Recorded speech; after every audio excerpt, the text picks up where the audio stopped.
근데 나는 제일 가슴 아픈 우리 자매님들이 어떤 분들이냐면은 자기를 꾸미지 않는 분들이에요. 이쁘게 좀 이쁜 옷도 사 입고 그래야 되는데 생전 아니 자기가 무슨 군인이야?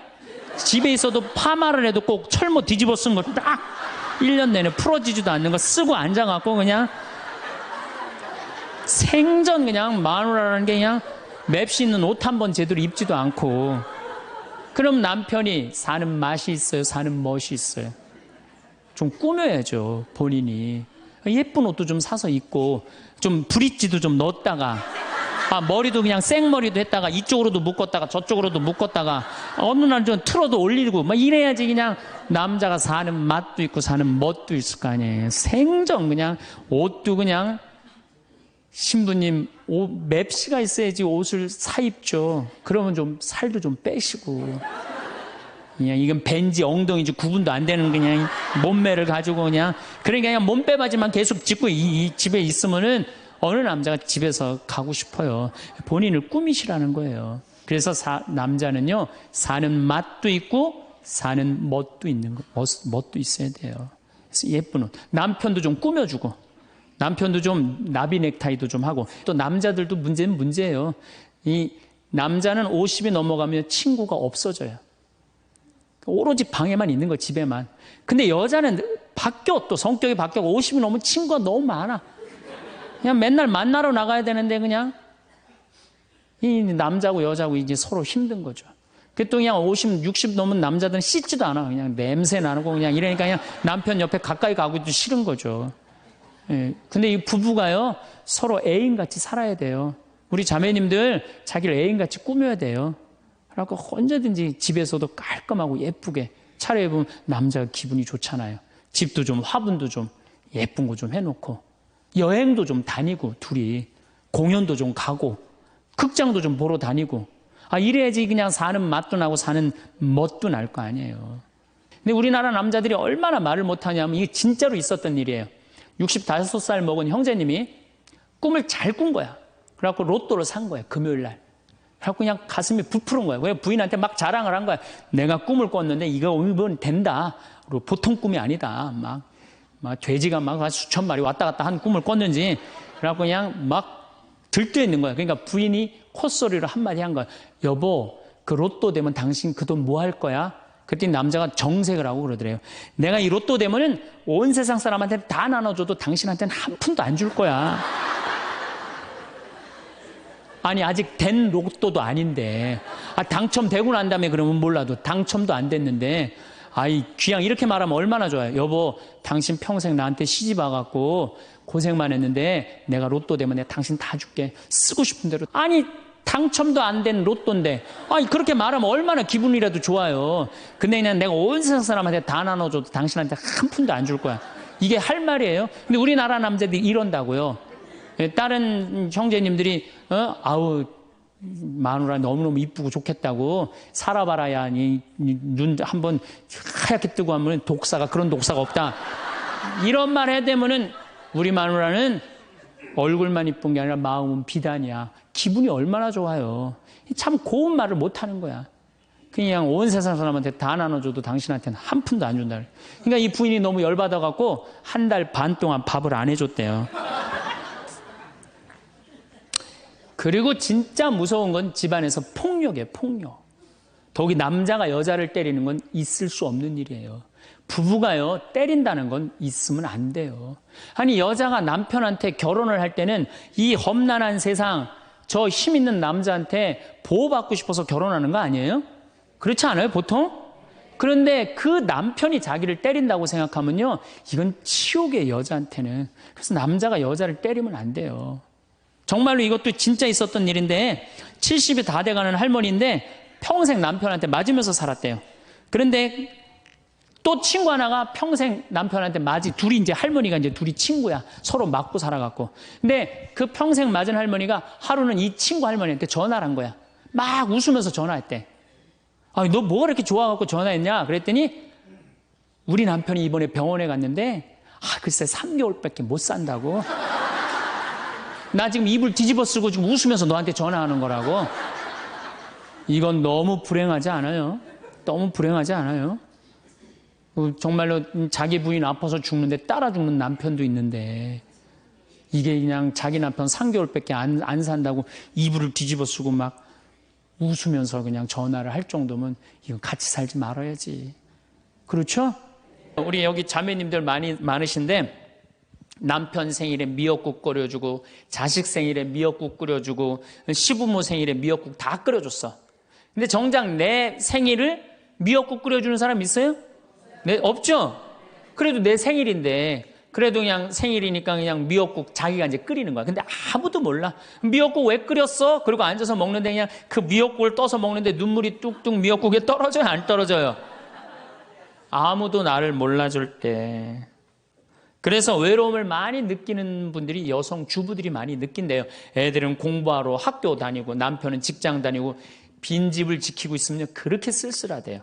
그래서 이걸 뭐라고 그러냐면은 빈둥지 증후군이 있대요. 빈둥지 증후군.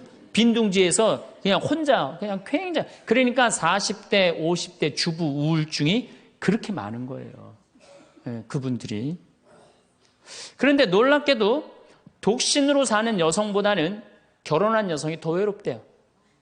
독신으로 사는 혼자 사는 여자는 자기가 처음부터 외로울 거라고 생각을 하고 혼자 그냥 미역국 끓여 먹으면 당연하게 생각을 하는 거야. 근데 결혼한 사람은 바라는 게 많잖아요. 근데 남이 안 해주면 더 외로운 거야. 제가 젊었을 때 몸에 테스토스테론이 흘러 넘쳤어요. 진짜 남자다웠어요. 그래갖고 내가 눈물이라고는 한 방울도 안 흘렸어요. 얼마나 눈물을 안 흘리냐면 고등학교 2학년 때 우리 어머니 아버지가 내가 신학교 들어가기 전까지는 성당에 안 다니셨어요. 그러니 이해가 안 됐잖아요. 반대한다고 어머니가 막 약 먹고 자살하고 막 정말로 아버지가 그 막 죽어가는 어머니를 막 끌어안고 저를 보고 뭐라고 그랬느냐면 울면서 제발 신학교 안 간다는 소리 좀 해라. 내가 그랬는데도 눈물 한 방울 안 흘린 놈이에요, 내가. 물론 우리 어머니 아직도 안 돌아가셨어요. 아직도 안 돌아가시긴 했는데. 그런데 내가 나이가 46인데 이상한 일이 벌어졌어요. 내 몸에서 이제 테스토스테론은 안 나오고 남성 호르몬은 안 나오고 에스트로겐, 여성 호르몬이 나오는 모양인 것 같아요. 지난 2월 달에 우리 김연아 선수가 동계올림픽 금메달 땄잖아요. 따갖고 그냥 더욱이 또 우리 세례 받았잖아. 근데 내 딸이 그냥 금메달 따갖고 그냥 동해물가 올라가는데 그냥 그 묵주 반지가 딱 보이는데 눈물 한 방울 딱 떨어지는데 아니 김연아 선수 눈물 한 방울 떨어지는데 왜 내 눈에서 눈물 10방울이 떨어져? 자동이야 자동. 요즘은 그냥 텔레비전에서 슬픈 것만 봐도 어떻게 돼요? 눈물이 뚝뚝 떨어져요. 내가 이제 늙어가고 있는 거예요. 네. 내 몸에서 이제 여성 호르몬이 나와갖고 자꾸 감성적으로 되는 거예요. 감성적으로. 반대로 여자들은 몸에서 이제 에스트로겐은 안 나오고 테스토스테론이 나와요. 남성 호르몬이 나와요. 그래갖고 50 넘은 여자들을 보면요. 여자 같은 여자는 하나도 없어요. 깡패 같은 여자들만 그냥 천재 있어요. 깡패 같은 여자. 그냥 몸에서 근데 에스트로겐이 빠져나가면은요. 여성 호르몬이 빠져나가면은요. 기억력도 같이 빠져나간대. 기억력도. 그래갖고 그냥 장을 보러 나가야 되는데 그냥 지갑을 어디다 놔뒀는지 알 길이 없는 거야. 온 집안을 다 뒤져도 지갑이 없는 거예요. 그래갖고 열받는다고 냉장고 딱 열어보니까 김치통 위에다 지갑 딱 올려놔. 아이고 내가 왜 이럴까. 심지어는 어떤 분은 막 1층에서 2층 올라가면서 올라가는 중간에 무슨 일을 하러 올라가는지 까먹는 분도 계세요. 그런 분들 많죠? 더 심각한 분은 어떤 분이냐면 1층하고 2층 중간에 서서 고민하기 시작하는 거예요. 과연 내가 지금 2층에서 내려오고 있는 중이었을까? 1층에서 올라오고 있는 중이었을까? 깜짝깜짝 놀라는 거죠. 심지어는 저는 어떤 분까지 봤느냐면은 핸드폰을 하면서 지금 내가 핸드폰을 찾는데 내 핸드폰 어디 있지? 이러고 있는 사람들도 있어요. 그런 분들도 있어요. 늙어가는 거죠. 늙어가는 건 굉장히 슬픈 거예요. 젊음을 빼앗기는 거 이런 것들이 자꾸 우리를 슬프게 하죠. 그래서 하이데거라는 철학자는 뭐라고 하냐면 인간은 세상에 내던져진 존재라고. 내던져진 존재. 여기 여러분들 중에 태어나고 싶어서 태어나신 분들 계세요? 한 분도 없죠? 내던져진 거예요, 세상에. 귀양 내던져질 거면 삼성 이건희 회장님 집에 내던져지든지 아니면 정주영 회장님 집에 내던져지든지 그러면 그냥 팔자라도 편안할 텐데 내던져지고 보니까 그냥 똥구멍이 찢어지게 가난한 집에 그냥 내던져진 거야. 그래갖고 그냥 인생 그냥 피곤한 거죠. 그리고 귀양 태어날 거면은 장동건이나 고소영 씨처럼 얼굴이 잘생기거나 이쁘게라도 태어나면은 얼굴로라도 먹고 사는데 또 가난한 집에 내던져졌는데 얼굴은 또 씹다 뱉은 수제비 같이 생겨버렸네. 안 외로워요? 안 외로운 분들이 계세요? 외롭죠? 사실은 여기 계신 분들 중에 단 한 분도 안 외로우신 분은 없어요. 예, 아무리 행복한 사람이라도 문득 외로울 때가 있어요. 아무리 행복한 사람이라도. 여러분들 낙엽이 막 떨어지고 막 바람에 그냥 낙엽이 스산하게 막 날릴 때 그거 보면은 마음이 왠지 좀 쓸쓸하고 외롭지 않으세요? 예. 한 입을 덮고 사는 남편이 어느 날 그냥 등 돌리고 말도 안 하고 그냥 그러고 있으면은 외로워요, 안 외로워요? 우리 인간은요, 고독할 수밖에 없어요. 우리 인간은. 최진실 씨는 죽기 얼마 전에 인터뷰를 할 때 뭐라고 그랬느냐면 20년 동안 연애 생활을 하는 20년 동안 단 하루도 안 외로운 날이 없었다고 그랬어요. 그 외로움이 20년을 축적을 해서 결국은 죽음에 이른 거죠. 얼마 전에 또 행복, 자살이라는 말을 거꾸로 하면은 살자라는 말이다라고 강의를 했던 이 최윤희 씨가 루푸스 병에 걸려갖고 어떻게 했죠? 자살했어요. 너무 아프기 때문에. 그런데 이 최윤희 씨는 자살을 했는데 남편이 어떻게 따라 죽었죠? 저는 어떻게 보면 최윤희 씨가 이 목숨을 끊은 건 우리 교회법적으로 교회가 가르치는 거에 안 맞죠. 근데 한편으로는 좀 부러운 면도 있어요. 여러분들, 내가 병이 들어갖고 이제 막 죽기 일보 직전이야. 그래갖고 남편한테 여보, 나 죽으면 당신 어떻게 할 거야? 근데 남편이 난 당신 없으면 못 살아. 당신 없으면 난 따라 죽을 거야. 그럼 여러분들 그 말 들어도 좋아요, 안 좋아요? 좋죠? 나 죽는데 따라 죽는다는데 얼마나 마음 위로가 돼요. 근데 사실 따라 죽을 수 있는 남편 몇 명이나 될 것 같아요, 여러분들 죽으면은? 없어요? 어쨌든 아무리 행복론을 강의했던 그 당사자도 그 병이라는 그 고통에 이기질 못했던 거죠. 그 예수님은 외로웠겠어요? 안 외로웠겠어요? 예수님도 외로웠어요. 예수님이요, 뭐라고 그러셨냐면 오늘 루카복음에 말씀이 나오지만은 예수님이 갈릴레아에서 예루살렘으로 올라가는데 중간에 사마리아라는 지역을 지나가면 지름길로 가세요. 그러니까 그 사마리아라는 동네를 딱 들어가려고 그러니까 사마리아 사람들이 예수님이 예루살렘에, 이 사마리아하고 예루살렘 사람들은 원수지간이에요. 그러니까 우리 동네를 지나서 예루살렘에 올라가는 걸 용납을 안 하세요. 용납을 안 합니다, 사마리아 사람들이. 그래서 우리 마을에 못 들어오게 해요. 그러니까 그냥 야고보하고 요한이 너무너무 화가 나갖고 뭐라고 그랬냐면, 주님, 하늘에서 불을 내려다가 살라버릴까요? 그냥 불질러 버린다는 거죠. 우리를 안 받아들이니까. 그런데 예수님이 그들을 꾸짖고 돌아가세요. 그 마을을 돌아가시고 난 다음에, 돌아가고 난 다음에 그 마을 지나서 이런 말씀을 하세요. 하늘의 새도 보금자리가 있고 여우도 굴이 있지만 사람의 아들은 머리 둘 곳조차 없다. 이렇게 말씀하세요. 아니, 온 세상의 임금님이신 예수님조차도 이 세상에서 사시면서 뭐라고 그랬어요? 하늘의 새도 보금자리가 있고 여우도 굴이 있는데 사람의 아들은 머리 둘 곳조차 없다. 예수님도 외로우셨는데 여러분들이 뭐라고 안 외로워요? 예. 본당 신부님들이 가끔 사제가 돼서 본당 사목을 하다가 교우들하고 갈등을 일으켜요. 갈등을 일으키는데 교우들이 본당 신부님 본당에서 몰아낸다고 주교님한테 막 투서하고 막 연판장 막 돌리고 그럴 때 그 사제는 외로울까 안 외로울까요? 외롭죠. 왜? 정말로 하느님 나라를 위해서, 하느님의 교회를 위해서, 그 교회의 구성인 교우들을 위해서 장가도 안 가고 말이야. 혼자 독신으로 그 교우들을 위해서 온전히 삶을 봉헌했는데 그 교우들이 자기를 몰아낸다. 자기를 투소한다. 정말로 모든 걸 바쳤는데 그 바친 당사자들이 자기를 미워할 때 사제는 고독할까요? 안 고독할까요? 고독할 수밖에 없어요. 예수님 역시 가난하고 불쌍한 이들을 위해서 착한 일을 하는데도 유다인들은 예수님께 돌을 집어 던지려고 그래요. 예수님을 미워했어요. 그래서 요한복음 7장을 보면은 예수님이 5천 명을 먹이고 막 기적을 일으키다가 사람들이 마음이 바뀌어갖고 예수님을 죽이려고 그래요. 그러니까 예수님이 요한복음 7장 1절에 뭐라고 그러냐면은 유다를 다니지 않고 갈릴레아에 숨어 다녔다고 그래요. 숨어 다녔다고. 드러나지 않게 다니십니다. 왜? 그들이 당신을 미워하는 걸 아시고 예수님이 드러나지 않아요. 그러니까 너무너무 사랑하는데 나를 미워하면은 여러분들 쓸쓸할 것 같아요? 안 쓸쓸할 것 같아요? 여러분들 남편을 내가 너무너무 사랑해. 남편을 너무너무 사랑하는데 남편이 나를 미워해.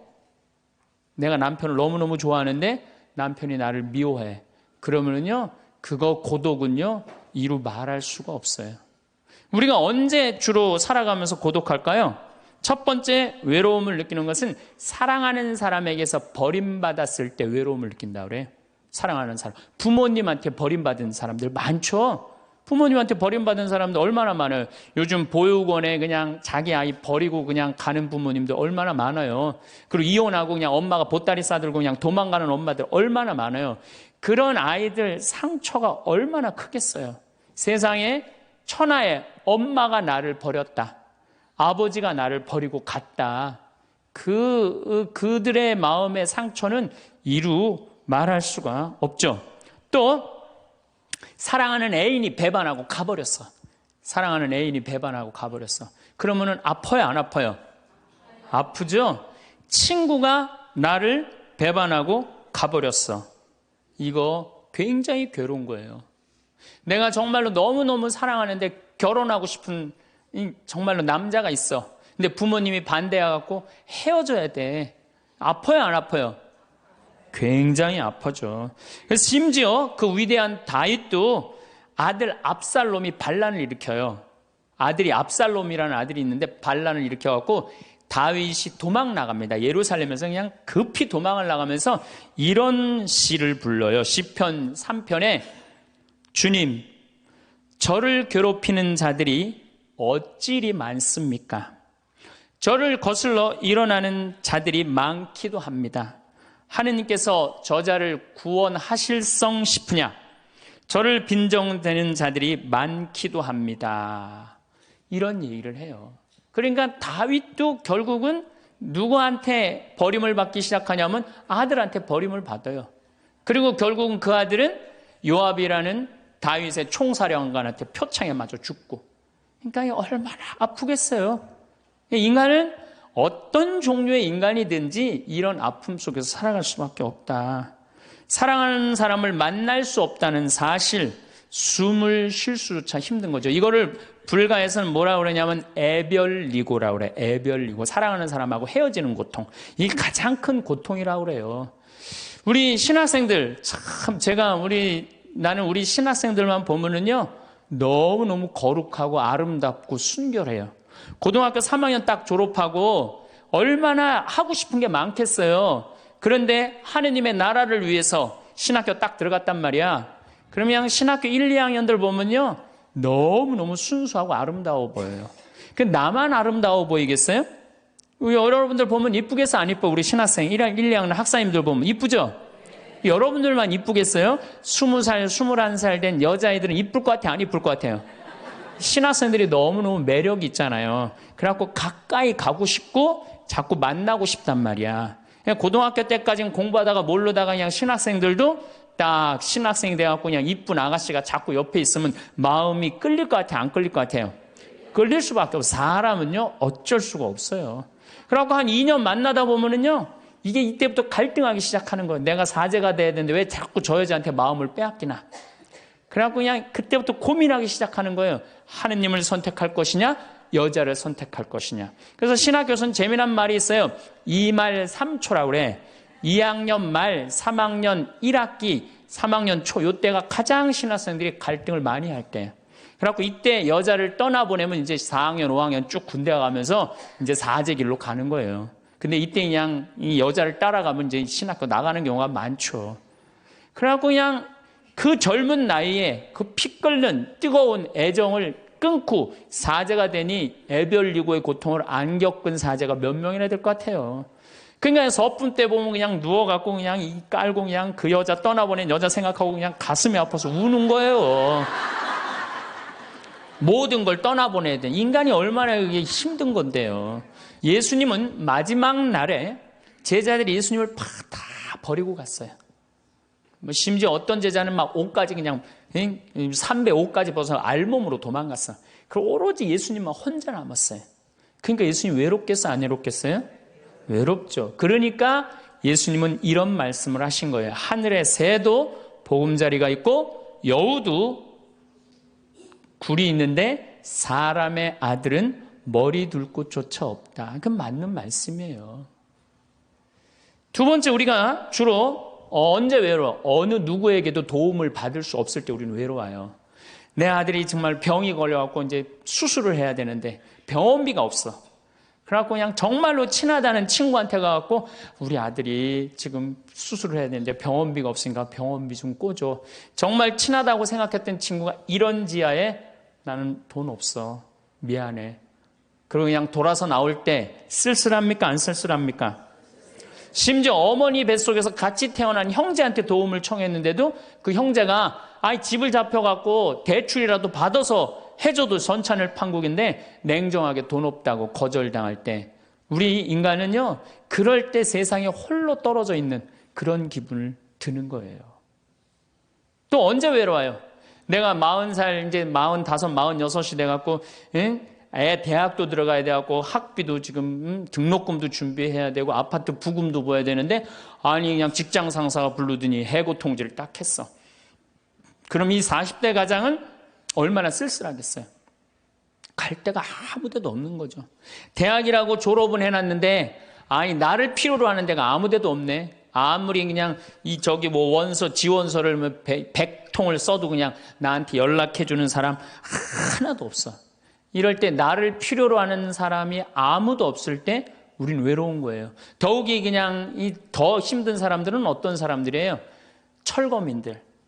갈 데는 없고 겨울은 다가오는데 그냥 내가 그냥 집을 다 부셔갖고 쫓겨날 때 그들의 그 외로움은 이건 또 이루 말할 수가 없죠.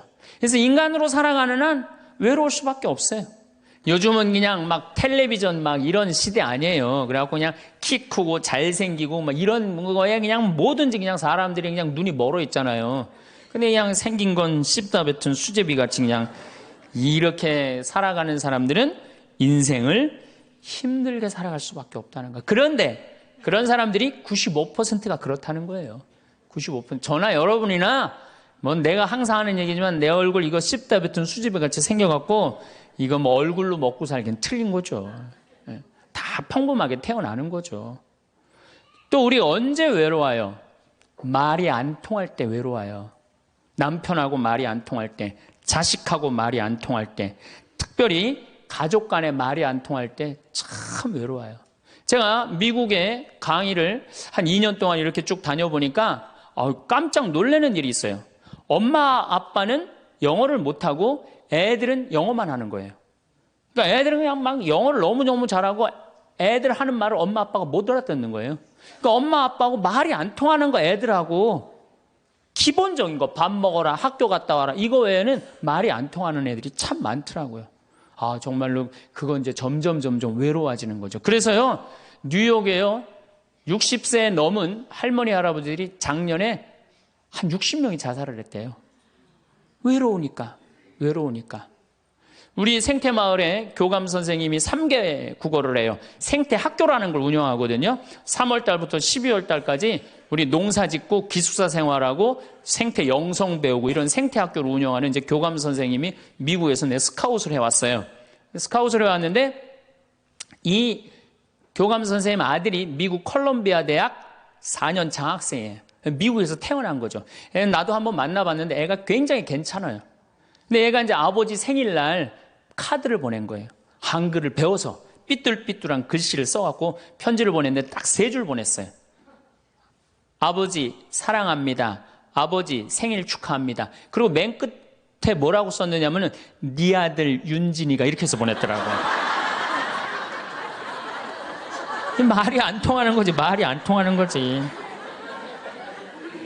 한국에서 보면은, 그런데 이게 미국 사회에서만 서로 말이 안 통하는 게 아니야. 한국에서도 퇴근을 했는데 부인이 남편을 투명인간 취급하는 부인들 많아요.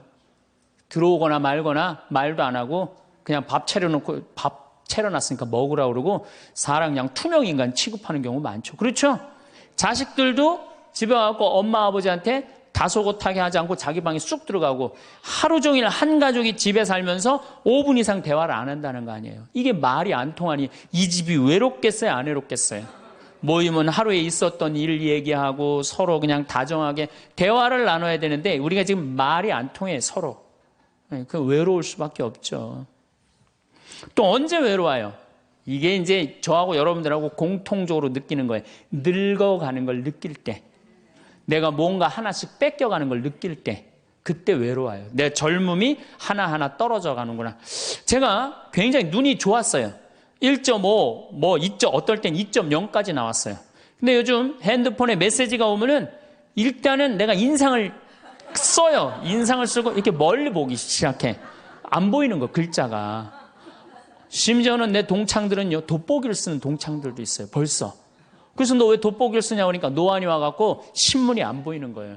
그 돋보기를 쓰고 있는 동창을 보면요, 슬프더라고요. 늙어가니까. 더욱이 아줌마들은요, 40이 넘으면 확 갑자기 몸에 얼굴이 열이 확 올라왔다가 열이 확 식었다가, 그러죠? 감정의 기복도요, 막 기뻤다가 슬펐다가 분명해요. 울었다 웃었다가 분명해요. 그러면 자식 붙잡고 네가 인생을 어떻게 살라고 그러냐고 막 울다가 갑자기 그냥 성당 친구가 전화 오면은 언제 그랬냐는 듯이 내가 오늘 신부님을 강의를 들었는데 너무 재밌다고 막 깔깔깔깔거리고 막. 그러면 아들이, 딸이 엄마 도대체 왜 그래? 이 소리를 들으면요, 여러분들은 심각하게 늙어가고 있는 거예요. 엄마 도대체 왜 이래? 내가 이제 늙어가는 거죠. 그럴 때 우리 인간은 외로움을 느낀다는 거죠. 우리가 언제 외로울까요? 아플 때 외롭다 그래요. 아플 때. 구약의 유명한 욥은 온몸에 종기가 나서 사람들이 자기를 무시할 때 이런 노래를 부릅니다. 내 형제들은 내게서 멀어지고 내 친구들은 남이 되어 버렸다네.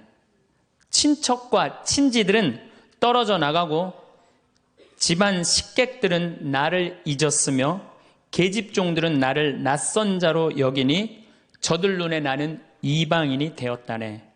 내 입김은 아내에게 메스껍고 내 몸에 나는 악취를 자식들에게 풍긴다네. 어린 것들조차 나를 업신여기고 내가 일어서려고만 해도 나를 두고 비아냥거리네. 내게 가까운 동아리도 모두 나를 역겨워하고 내가 사랑하는 자들도 내게 등을 돌리는구려. 이 아픔은요, 이게 우리 인간이 아직 가장 서러울 때가 아플 때예요. 그건 내 남편도 필요 없고 자식도 필요 없을 때가 굉장히 많죠. 그렇죠? 아플 땐 그래요. 어떤 분이 그런 얘기를 하더라고요. 나하고 나이가 비슷한 분인데 자기가 고등학교 때 엄마가 참 자기를 사랑했는데도 불구하고 하루는 굉장히 토했대요. 근데 밤새 토했는데 엄마가 나 토하는 걸 아는데도 문 한 번 안 열어봤을 때 그렇게 외롭고 쓸쓸하고, 지금도 그 20몇 년 전 그 생각을 하면은 지금도 외롭고 섭섭하다는 거예요. 그러니까 우리가 가장 서러움을 많이 느낄 때, 언제 서러움을 많이, 아플 때, 나한테 무심하게 대할 때 우리가 서러움을 많이 느낀다는 거죠. 그래서 시편 69편에 이런 얘기가 있어요. 하느님, 저를 구하소서. 목까지 물이 들어찼습니다. 깊은 수렁 속에 빠져 발 디딜 데가 없습니다. 물속 깊은 곳으로 빠져 물살이 저를 지칩니다. 소리 지르느라 지치고 저의 목도 쉬었습니다. 저를 까닭 없이 미워하는 자들이 제 머리카락보다 많습니다. 제가 빼앗지도 않았는데 물어내라 합니다. 저는 제 형제들에게 남이 되었고 제 어머니의 소생들에게 이방인이 되었습니다. 물살이 저를 지치지 못하고 깊은 물이 저를 집어삼키지 못하며 심연이 저를 삼켜 그 입을 다물지 못하게 하소서. 인간은 이렇게 누구나 다 힘들고 외롭다는 거예요. 하다못해 같은 이불을 덮고 사는 남편도 내 마음 몰라주고 나 비난하고 몰아세울 때 우리는 외롭고 고독해서 극단적인 방법을 선택하기도 해요. 여러분들 어때요? 우리 여기 자매님들 많으신데 남편 생일에 미역국 끓여주고 자식 생일에 미역국 끓여주고 시부모 생일에 미역국 다 끓여줬어. 근데 정작 내 생일을 미역국 끓여주는 사람 있어요? 네, 없죠? 그래도 내 생일인데 그래도 그냥 생일이니까 그냥 미역국 자기가 이제 끓이는 거야. 근데 아무도 몰라. 미역국 왜 끓였어? 그리고 앉아서 먹는데 그냥 그 미역국을 떠서 먹는데 눈물이 뚝뚝 미역국에 떨어져요? 안 떨어져요? 아무도 나를 몰라줄 때. 그래서 외로움을 많이 느끼는 분들이 여성 주부들이 많이 느낀대요. 애들은 공부하러 학교 다니고 남편은 직장 다니고 빈집을 지키고 있으면 그렇게 쓸쓸하대요. 그래서 이걸 뭐라고 그러냐면은 빈둥지 증후군이 있대요. 빈둥지 증후군. 빈둥지에서 그냥 혼자 그냥 굉장히 그러니까 40대 50대 주부 우울증이 그렇게 많은 거예요. 그분들이. 그런데 놀랍게도 독신으로 사는 여성보다는 결혼한 여성이 더 외롭대요. 독신으로 사는 혼자 사는 여자는 자기가 처음부터 외로울 거라고 생각을 하고 혼자 그냥 미역국 끓여 먹으면 당연하게 생각을 하는 거야. 근데 결혼한 사람은 바라는 게 많잖아요. 근데 남이 안 해주면 더 외로운 거야. 근데 놀랍게도 더 놀라운 건 뭐냐? 40대 자살률을 보면은 여자보다도 남자가 3배 더 많이 죽는데요. 그러니까 여러분들보다 누가 더 많이 외로움을 탄다고 생각하시면 돼요? 남자가 더 많이 탄다고 생각하면 돼요. 이 인간이 다 외로운 거야. 어떻게 보면 다 불쌍해. 여기 있는 분들 한 분 한 분 예수님 오면 다 안아줄 거야. 너 그동안 외로웠구나. 내가 안아주마. 다 그럴 거예요. 여기서는 웃고 있지만 막상 돌아가서 집에 가보면 눈물을 흘리는 분들 많을 거라는 얘기죠. 저는 외로울 것 같아요? 안 외로울 것 같아요? 저도 외로워요. 제가 92년도 철산성당에서 보좌신부, 경기도 광명 철산성당에서 보좌신부를 했는데 한 12월 15일쯤 됐어요. 아이들이 연합고사 본 날이에요. 그래갖고 저녁 먹고 이제 성당을 이렇게 산책을 하는데 지하실에서 뭐 난리도 아니에요. 뭐 의자 부시는 소리에 뭐 비명 소리에 정신이 하나도 없더라고요. 그래서 내려가서 보니까 아이들이 소주를 먹고 어떻게 하느냐면은 뭐 난리도 아니야. 뭐 자기네들끼리 의자를 부시고 끌어안고 울고 별놈이 다 있더라고요.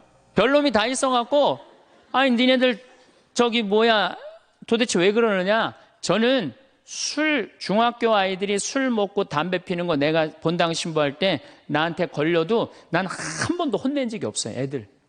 왜 혼낸 적이 없냐면 내가 중고등학교 때 술, 담배 다 했거든. 뭘 혼을 내. 그래서 야 니네들 사제관에 좀 올라와 봐라.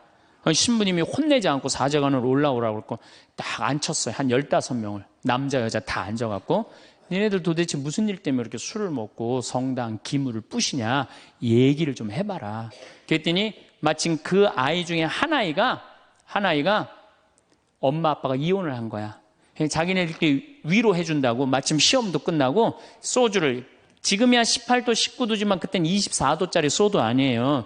중학교 3학년 애들이 그거 먹고 그냥 필름이 끊어진 거죠. 그래갖고 이제 앉혀갖고 그냥 귀양 나온 얘기니 니네들 인생을 한번 얘기를 해봐라. 이제까지 살아온 거. 그랬더니 애들이 그냥 15년, 16년 살아온 인생 그냥 나름대로 그냥 쫙 밤 12시가 넘은 거예요. 그래갖고 오늘은 너무 늦었으니까 니네들 귀양 이렇게 술이 취했으니 집에 가지 말고 신부님 집에서 자라. 사조관에서 15명 다 집으로 전화해라. 만약에 엄마 아빠가 뭐라고 의심을 하면 나를 바꿔줘라. 그래갖고 내가 몇몇은 내 통화를 해갖고 내가 오늘 재울 테니까 걱정하지 말라고.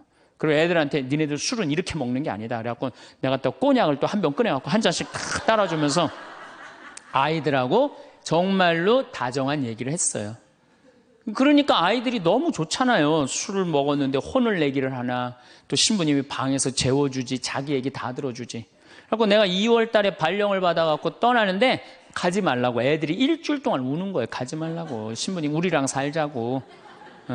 그래갖고 내가 발령 받아가는 애들 발령 받아가는 날 30명이 학교를 안 간 거예요.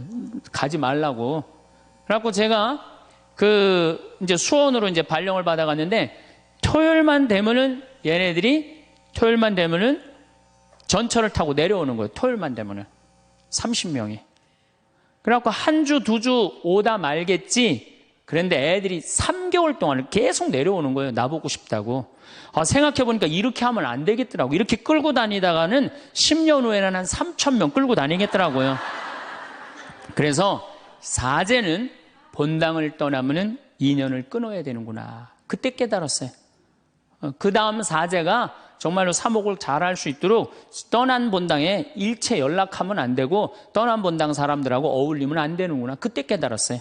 그래갖고 제가 이제 평택에서 이제 비전동 성당이라고 5년 초대 본당 신부를 했어요. 초대 본당 신부 했으니 교우들하고 얼마나 친했겠어요. 그 다음에 경기도 광주에서 능평 성당이라고 거기도 또 초대 본당 신부 5년을 했어요. 10년을 본당 신부를 하고 제가 지금 강원도 평창에 이제 갔잖아요. 6년 전에. 평창에 갔는데 내 첫 영명 축일 때 교우들이 신부님 축일 축하한다고 몇 명이나 왔냐면 200명이나 온 거예요. 기분이 너무너무 좋더라고요. 이야, 나를 잊지 않고 이렇게 200명이나 와줬구나. 그렇지만 저는 연락은 안 해, 개인적으로. 근데 둘째에 150명으로 줄어들었어요. 내 축일에. 셋째에는 100명으로 줄어들더라고요. 뭐 계속 연락은 안 하니까 넷째 해는 50명으로 줄어들었어요. 작년에는 30명으로 줄어들더니 올해 내 축일에는 17명이 딱 앞에 그냥 쭉 한 줄 앉아 있는데 외롭더라고요. 근데 사실은 그 200명에서 17명까지 줄어들 때 누가 연락을 안 하고 산 거예요? 내가 연락 안 하고 산 거예요. 사실은 그 외로움을 누가 먼저 만들었냐면 내가 먼저 만드는 거예요. 여러분들 외로운 분들 보면은요, 사실은 어떻게 보면은 다 본인이 담을 쌓고 살기 때문에 외로운 거지, 본인이 마음에 담을 허물면요 절대 안 외로워요. 근데 담 쌓고 사는 경우 많죠. 형제나 친척이 잘못하면은 내가 니네들하고 연락하고 사나 봐라. 그리고 딱 인연 끊어버리잖아요. 그러니까 우리가 외로움은 점점 우리를 더 힘들게 만들어요. 대한민국 사람들이 굉장히 외로운 것 같아요. 대한민국의 명장면이 하나 있어요. 저는 이해가 안 가는 장면 하나 있어요.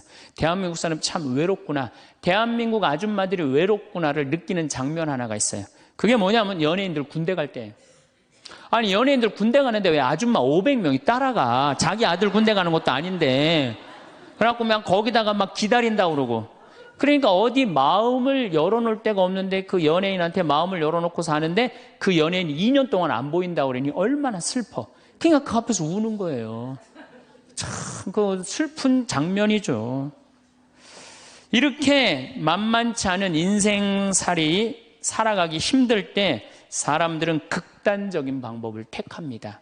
너무 외로울 때, 절망이 끝에 달할 때, 키에르케고르라는 철학자는 죽음에 이르는 병을 절망이라고 그래요. 절망. 외로움에서 끝에 아무도 내 옆에 없구나. 이런 절망에 할 때 죽음에 이른다는 거죠. 근데 우리나라는 놀랍게도 자살률이 세계 1위예요. OECD 국가 중에 자살률이 세계 1위예요. 얼마나 많이 죽느냐 하면은 1년에 15,413명이 죽어요. 1년에. 그러니까 무슨 얘기냐면은 하루에 50명씩 죽는다는 얘기예요. 하루에 50명씩. 그것도 자살로 50명씩 죽는 거야. 초, 중고등학교 학생 자살 세계 1위예요. 하루에 거의 1.5명씩 죽어요.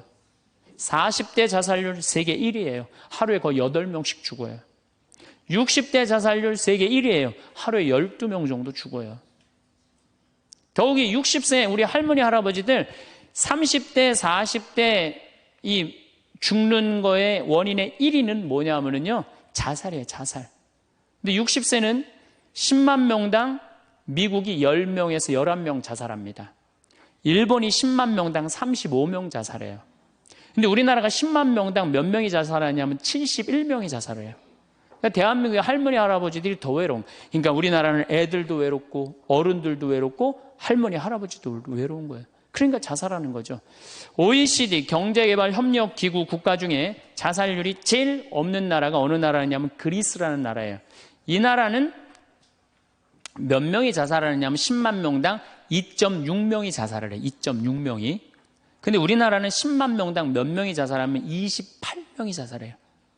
대한민국이 이게 외로운 병이 너무 센 거예요.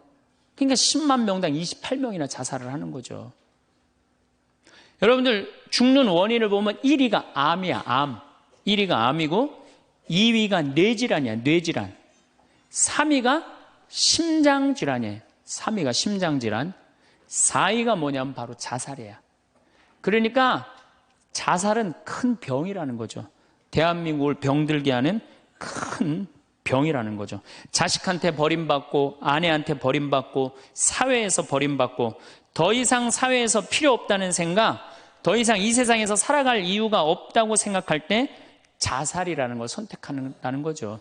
우리가 여러분들 이 죽음이라는 게 얼마나 무서운 거예요. 어떤 사형수가 교수대에 올라가다가 그 교수대에 올라가는 계단이 썩었나 봐요. 그래갖고 계단에 딱 떨어졌어. 미끄러져갖고 떨어지고 한 말 있잖아요. 하마터면 죽을 뻔했다고. 바로 죽기 직전까지 우리 인간은 무슨 끈을 놓지 않아요? 삶의 끈을 놓지 않아요. 그럼에도 불구하고 죽음을 선택한다는 건 그만큼 괴롭다는 거예요. 그러니까 대한민국에 자살이 많다는 이유는 뭐냐면은 누가 잘못 사는 거냐면 우리가 잘못 사는 거예요. 우리 종교인들이 잘못 살아서 그래요. 아니 그런 외로운 사람들 위로가 되려고 예수님이 이 세상에 왔는데 우리가 위로가 안 되는 거죠. 그러니까 그냥 끈이 없다고 생각하니까 그냥 목숨을 끊는 거죠. 얼마 전에 유명 교수님이 왕따 당한다고 목숨을 끊었어요. 또 서울대학 다니는 아이들도 외롭다고 죽는 아이들도 많아요. 그러니까 외로운 거는 못난 사람들도 외로움을 느끼지만 어떤 사람들도 외로움을 느껴요? 잘난 사람들도 외로움을 느껴요. 그래서 사람들은 이래요. 나는 미치도록 외롭다. 죽고 싶을 정도로 외롭다는 말을 해요. 미치도록 외롭다는 말. 여러분들 현대인들이요. 한 번은 60% 정도는 살아가면서 우울증에 걸린대요. 한 번은. 여기 계신 분들 중에 지금 군대 가는 아이들 멘탈 테스트를 해보면요. 한 50% 이상이 한 번은 제정신이 아닌 상태래요. 멘탈 테스트를 해보면은. 그러니까 여기 계신 분 두 분 중에 한 분은 지금 제정신이 아닌 거예요. 반은 제정신 아닌 상태로 지금 앉아 있는 거예요. 신부님, 저는 제정신인 것 같은데요. 그분은 완전히 도루신 분이에요. 왜 제정신이 아닌 상태에서 우리가 지금 살고 있느냐? 텔레비전 보면요. 기가 막힌 거 많이 나와요. 보험금 타먹는다고 한 10년 전에 자식 손가락 자른 아버지 생각나시죠? 네. 그리고 얼마 전에는 초등학교, 중학교 애들이 초등학교를 발로 차갖고 그냥 공중에 뜬 거 재밌다고 동영상 찍어갖고 올려놓은 그 제정신이에요? 제정신 아니에요? 제정신 아니에요. 부모가 자식 죽이고 자식이 부모 죽이고 남편이 아내 죽이고 아내가 남편 죽이고 이게 우리가 다 제정신이 아니에요. 100년 전 조선시대 사람들을 데려다 놓고 100년 전 조선시대 사람을 데려다 놓고 한번 여러분들 요즘 사회 뉴스를 한번 보게 하세요. 그 사람 미칠 것 같아요? 안 미칠 것 같아요? 근데 여러분들은 그거 매일 죽이고 살인하고 강간하고 뭐 아이들만 성추행하고 이러는 거 보는데도 여러분들 왜 안 미쳐요? 이미 어느 정도 미쳐 있어. 미쳐 있기 때문에 그걸 봐도 안 이상한 거예요. 그러니까 우리가 잃어버린 마음을 찾아야 된다는 거죠. 잃어버린 마음을. 그러니까 외로운 사람들끼리 서로 모여서 서로 위로가 돼야 되는데 외로운 사람들이 뭘 하느냐면 컴퓨터 게임에 미쳐 있는 거예요. 컴퓨터 다 사람은 안 만나고 기계만 만나는 거예요. 그러니까 더 미치는 거죠. 더 미치는 거예요. 그래서 우리가 이런 외로움을 극복하려고 그러면은 정말로 서로 사랑해야 돼요. 예수님 말씀처럼 우리가 서로 사랑해야 돼요. 서로를 배려해주고 서로를 신경 써주고. 근데 우리는 이게 서로 사랑하고 서로 배려해주는 게 부족한 거죠. 굉장히 이기적으로 사는 거죠. 이기적으로.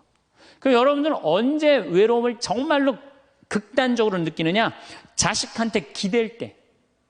특히 여기 계신 여러분들은 언제 더 많은 외로움을 느끼냐면 늙어서 자식이 나한테 잘해주겠지. 이런 마음 먹는 분들은요, 외로워요.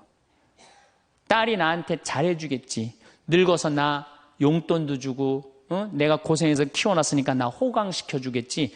이런 생각하는 분들은요, 외로울 수밖에 없어요. 자식은요, 잘 키워도 소용없고 못 키워도 소용없는 게 자식이에요. 자식은 그저 고등학교 3학년 때까지 키우고 끝나야지 그 다음 욕심내면요, 여러분들 외로울 수밖에 없어요. 그러면은 못 키운 자식이 왜 소용없어요? 아니 그냥 중고등학교 때 속새기는 놈 커서도 속새겨요. 직장도 못 들어가고 그냥 빌빌거리고, 그리고 또 결혼해도 제대로 살지도 못하고 그냥 또 이혼해갖고 그냥 손자 그냥 나한테 맡겨갖고 힘들어. 그러니까 자식은 못 키우는 자식 소용없어요. 그러면은 잘 키우는 자식은 왜 소용없느냐? 잘 키운 건 더 소용없어요. 그냥 좋은, 여기 지금 서울대학 가까이 있잖아요. 며칠 전에도 내가 서울대학 가서 강의를 했는데, 똑똑해. 정말 누가 봐도 잘 키워놨고 잘라놨어. 빛이 번쩍번쩍 나. 서울대학 졸업하고 난 다음에 삼성에 취직을 했어. 그래갖고 아들이 양복을 입고 출근하는데 너무 보기가 좋은 거야. 그렇게 잘 논 아들일수록 더 여우 같은 며느리가 나타나갖고 낚아채 가는 거예요. 더 여우 같은 며느리가 낚아채 가는 거예요. 그럼 낚아채 가면 그날로 끝나는 거예요. 그날로. 그러니까 어차피 자식은 떠나게 돼 있어요. 어차피 자식은 떠나게 돼 있어요. 그러니까 여러분들 이제는 내가 자식한테 내 인생을 기대한다 생각하지 말라는 거예요. 더욱이 여러분들 자식들 정말로 사랑으로 키워요? 태어나갖고 자식들 사랑으로 키워요? 맨날 방에 가둬놓고 공부해라 그러지 않아요? 맨날 공부해라고. 그래서 여러분들 이 생각만 하면 돼. 내가 어렸을 때 자식하고 다정하게 맛있는 거 먹으러 다니고 놀러도 다니고, 그리고 난 다음에 대화도 막 늘 살갑게 한 엄마는 늙어서 자식이 먹으러도 다니고 놀러도 다니고 대화해줘요. 근데 어렸을 때 그냥 방에만 가둬놓고 매일 그냥 공부만 시키고 학원에 그냥 계속 가둬갖고 공부만 시킨 부모님들은 늙어서 자식이 어떻게 할 것 같아요? 방에 가둬놓고 밥만 먹이는 거, 밥만. 그리고 이제 완전히 이제 늙어갖고 움직이지 못할 때 어떻게? 학원에 그냥 계속 가두듯이 이제는 그냥 양로원에 그냥 가둬갖고 그냥 거기서 살라고 그래. 그냥 자식들한테 공부해라 그런 부모님들, 이거 심각하게 이거 고민해야 돼요. 그런 분들은 더 외로울 수밖에 없어. 더 외로울 수밖에 없어. 그러니까 보통 이제 초등학교 이제 1학년, 2학년 애들이 막 너무 6, 7살까지는 이쁘다가 초등학교 들어가면 막 공부를 안 하고 그러면요, 애들한테 엄마가 막 폭언을 하기 시작해요. 그래갖고 성적표를 받아왔는데 40점, 50점 이렇게 받아오면은 애들한테 그래요. 너 밥이 넘어가냐고. 네가 잠이 오냐고. 너 지금 텔레비 봐야 되느냐고. 그래갖고 그냥 보통 공부 못하는 애들이요, 성격이 느긋한 애들이 공부 못해요. 내일 시험이라도 걱정 안 하고 느긋하게 있는 애들이 공부 못하는 거예요. 그렇죠? 그럼 그거 보고 있으면 엄마가 불이 나요, 안 나요? 그래서 느긋한 성격 가진 애를 그냥 괴롭히기 시작해요. 욕을 해야 되는 거야. 초등학교 6년 욕을 한단 말이야. 그럼 애가 6년 지나가면 그냥 성격이 삐뚤어져요. 공부 못해도 우리 아들 착하다, 우리 딸 예쁘다, 우리 아들 성격 좋다. 그러면 6학년 때까지 성격 안 삐뚤어지거든요. 근데 6년 내내 엄마가 욕을 하는 거야. 너 같은 인간이 밥을 내가 너를 놓은 게, 내가 너 놓고 미역국 먹은 게 내가 후회된다 막 이러니 6년 동안 애가 그냥 삐뚤어지는 거야. 이제 중학교 올라가면 더 삐뚤어지는 거죠. 중학교 올라가면 엄마가 더 극단적으로 아이하고 싸우는 거예요. 그러니까 중학교 되면 애가 엄마랑 같이 있고 싶지 않은 거예요. 그래서 어디 좀 놀러 가자고 그래도 어떻게? 엄마 아빠나 갔다 오라고. 외로울 수밖에 없는 거죠. 고등학교까지 되면은 완전히 빗나가게 되면 심한 아이들은 어떤 경우도 있느냐면요, 정신질환까지 앓는 아이들도 있어요. 심한 경우는. 그래서 보통 엄마들이 어느 정도로 우리가 정말로 한심하냐 하면은 이제 자기 아이가 태어나면은 꿈에 부풀어 있는 거예요. 자기 아이가 천재인 줄 아는 거, 천재. 그래갖고 막 엄마, 아빠 그러면 막 천재가 말하는 것 같은 거야. 막 1살, 2살짜리. 그래갖고 내 아들 천재, 내 딸 천재라고 우유를 먹여도 아인슈타인만 먹여요. 천재 먹으라고. 아인슈타인 우유만 먹는 거야. 애가 그냥. 그래갖고 그냥 초등학교 들어갔는데 이놈이 천재인 줄 알았더니 섞어 놓으니까 아인슈타인 정도는 아닌 것 같아. 그래서 우유를 바꿉니다. 서울 우유로 바꾸는 거야. 서울 우유로. 그래서 서울대학은 가라고 서울로 바꾸는 거예요. 6년 동안 서울이 죽으라고 먹였어. 근데 중학교 올라갔더니 이게 컴퓨터 게임에 빠지기 시작하네. 그래갖고 그냥 성적이 보니까 이거 뭐 영 아닌 것 같아. 그래서 엄마가 마음을 또 바꿔. 연세우유로 바꿔. 연세우유로. 고등학교 들어가 보니까 이건 뭐 진짜 아니야. 그래갖고 그래도 엄마가 포기를 못하고 무슨 우유를 먹이냐면 건국 우유를 먹어요. 건국 우유를. 근데 사실은 이 우유까지는 괜찮아요. 건국 우유까지 서울에 있는 학교에 가면요. 서울대학이에요. 이 지방에 다 가거든요. 고등학교 3학년 때는 이건 건국 우유도 안 될 것 같아. 그래갖고 그냥 최종적으로 정말로 애절한 마음으로 먹이는 우유가 뭔지 아세요? 저지방 우유예요. 저지방 우유. 지방대학은 가지 말아라. 여러분들, 얼마 전에 어떤 아이가 자기는 예술고등학교 가고 싶은데 엄마 아빠가 판검사 되라고 어떻게 애를 괴롭힌 거예요. 그러니까 애가 그냥 불을 질러갖고 엄마, 아빠, 여동생, 할머니까지 다 죽었잖아요. 그러니까 여러분들 자식을 정말로 사랑으로 키우느냐, 욕심으로 키우느냐, 이거 반성해야 돼요. 그렇게 애를 힘들게 키우는데 여러분들 노년이 풍요롭겠어요? 사랑이 없는 거예요, 사랑이. 정말 안타깝죠. 그래서 우리들이 그 아이들이 자기가 능력이 자꾸 깨져가는 걸 느낄 때 우리는 쓸쓸하고 외롭다는 거죠. 그때 누가 위로가 돼야 돼?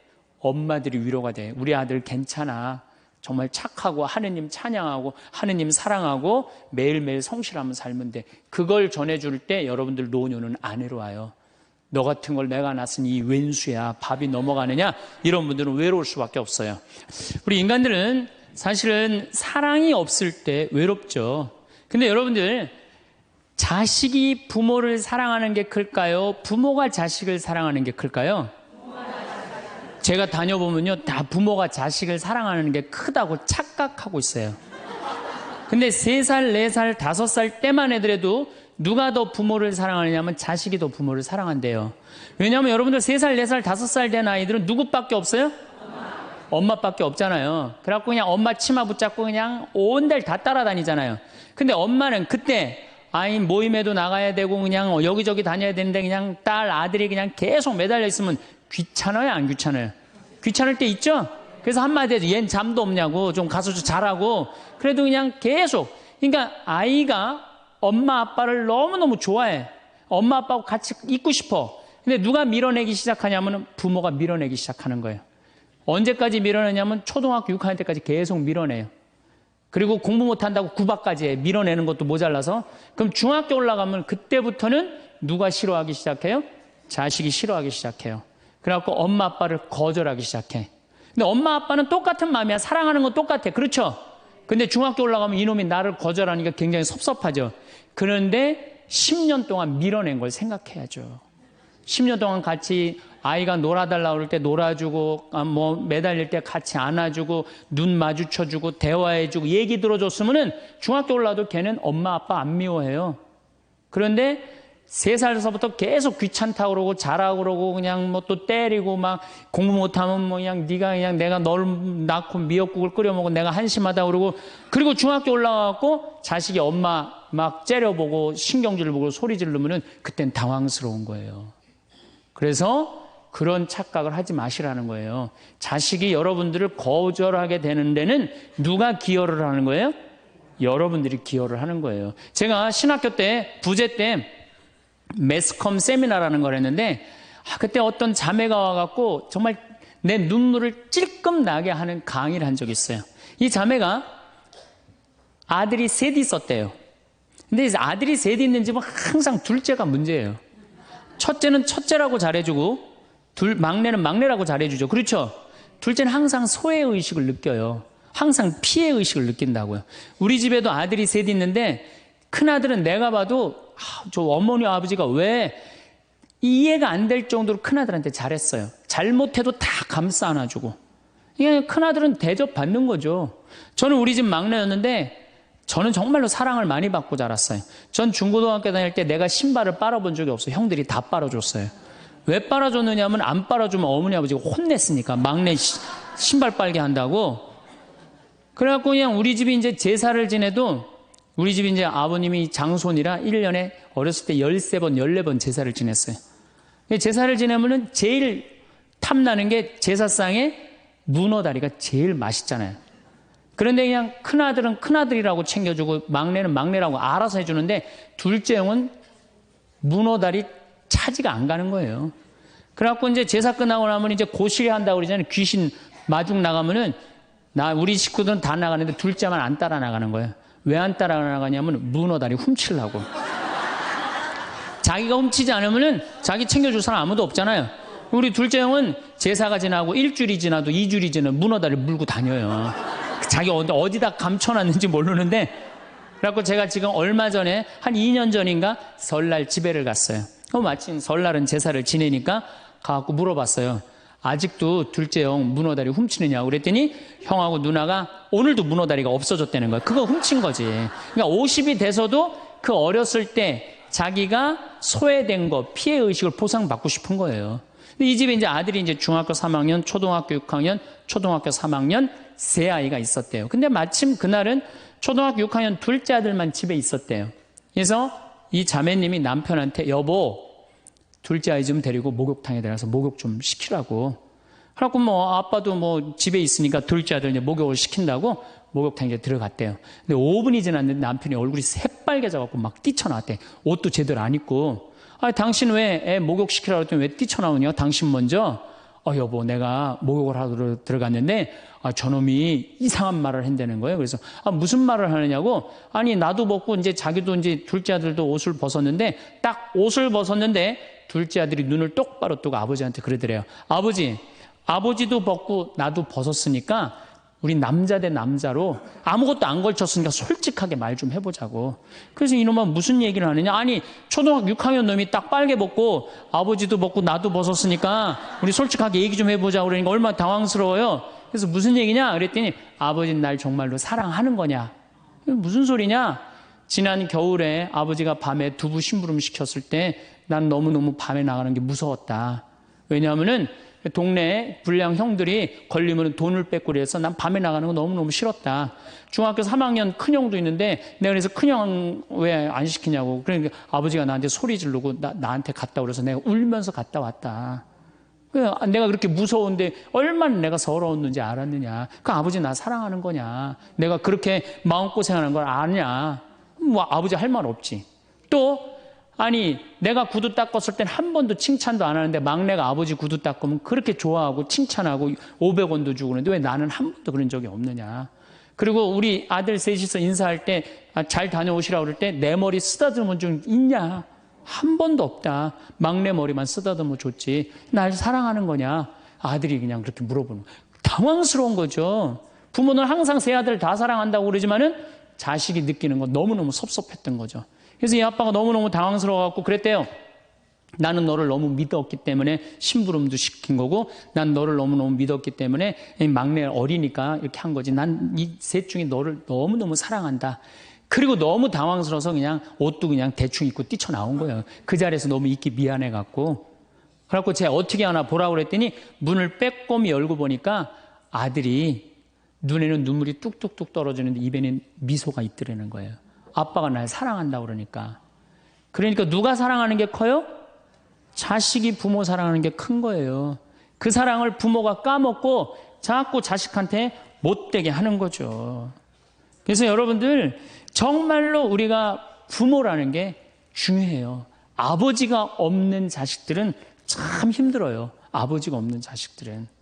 여러분들 그 삼국 통일을 한 궁예, 왕건, 견우, 후백제 거기에 궁예 얘기를 좀 할게요. 궁예가요. 뭐 역사적으로 뭐 확실하진 않지만 47대나 48대 경문왕 아들이었대요. 이 셋 중에 제일 난 사람이에요. 왕건은 귀족 아들이고 견우는 평민 아들이야. 근데 궁예는 왕의 아들이었어요. 근데 아버지 없이 자랍니다. 아버지 없이 자라요. 아버지 없이 자라는 사람들은요. 심리학자들이 얘기를 하기가 1살서부터 3살 때까지 가장 중요하대요. 이때 아버지 엄마가 안아주고 뽀뽀해주고 엄마 아빠라고 그럴 때 격려해주고 기저귀 갈아주고 이럴 때 아이들은 뭐가 생기느냐 하면 신뢰심이 생긴대요. 세상은 믿을 만한 데다. 그리고 그냥 아이가 막 걸을 때 옆에서 박수 쳐주고 걸음 뛸 때, 그럼 아이들이요, 그 굉장히 심리적으로 안정감을 준다는 거예요. 그런데 이때 아버지가 없는 아이들은 심리적으로 굉장히 불안하다는 거예요.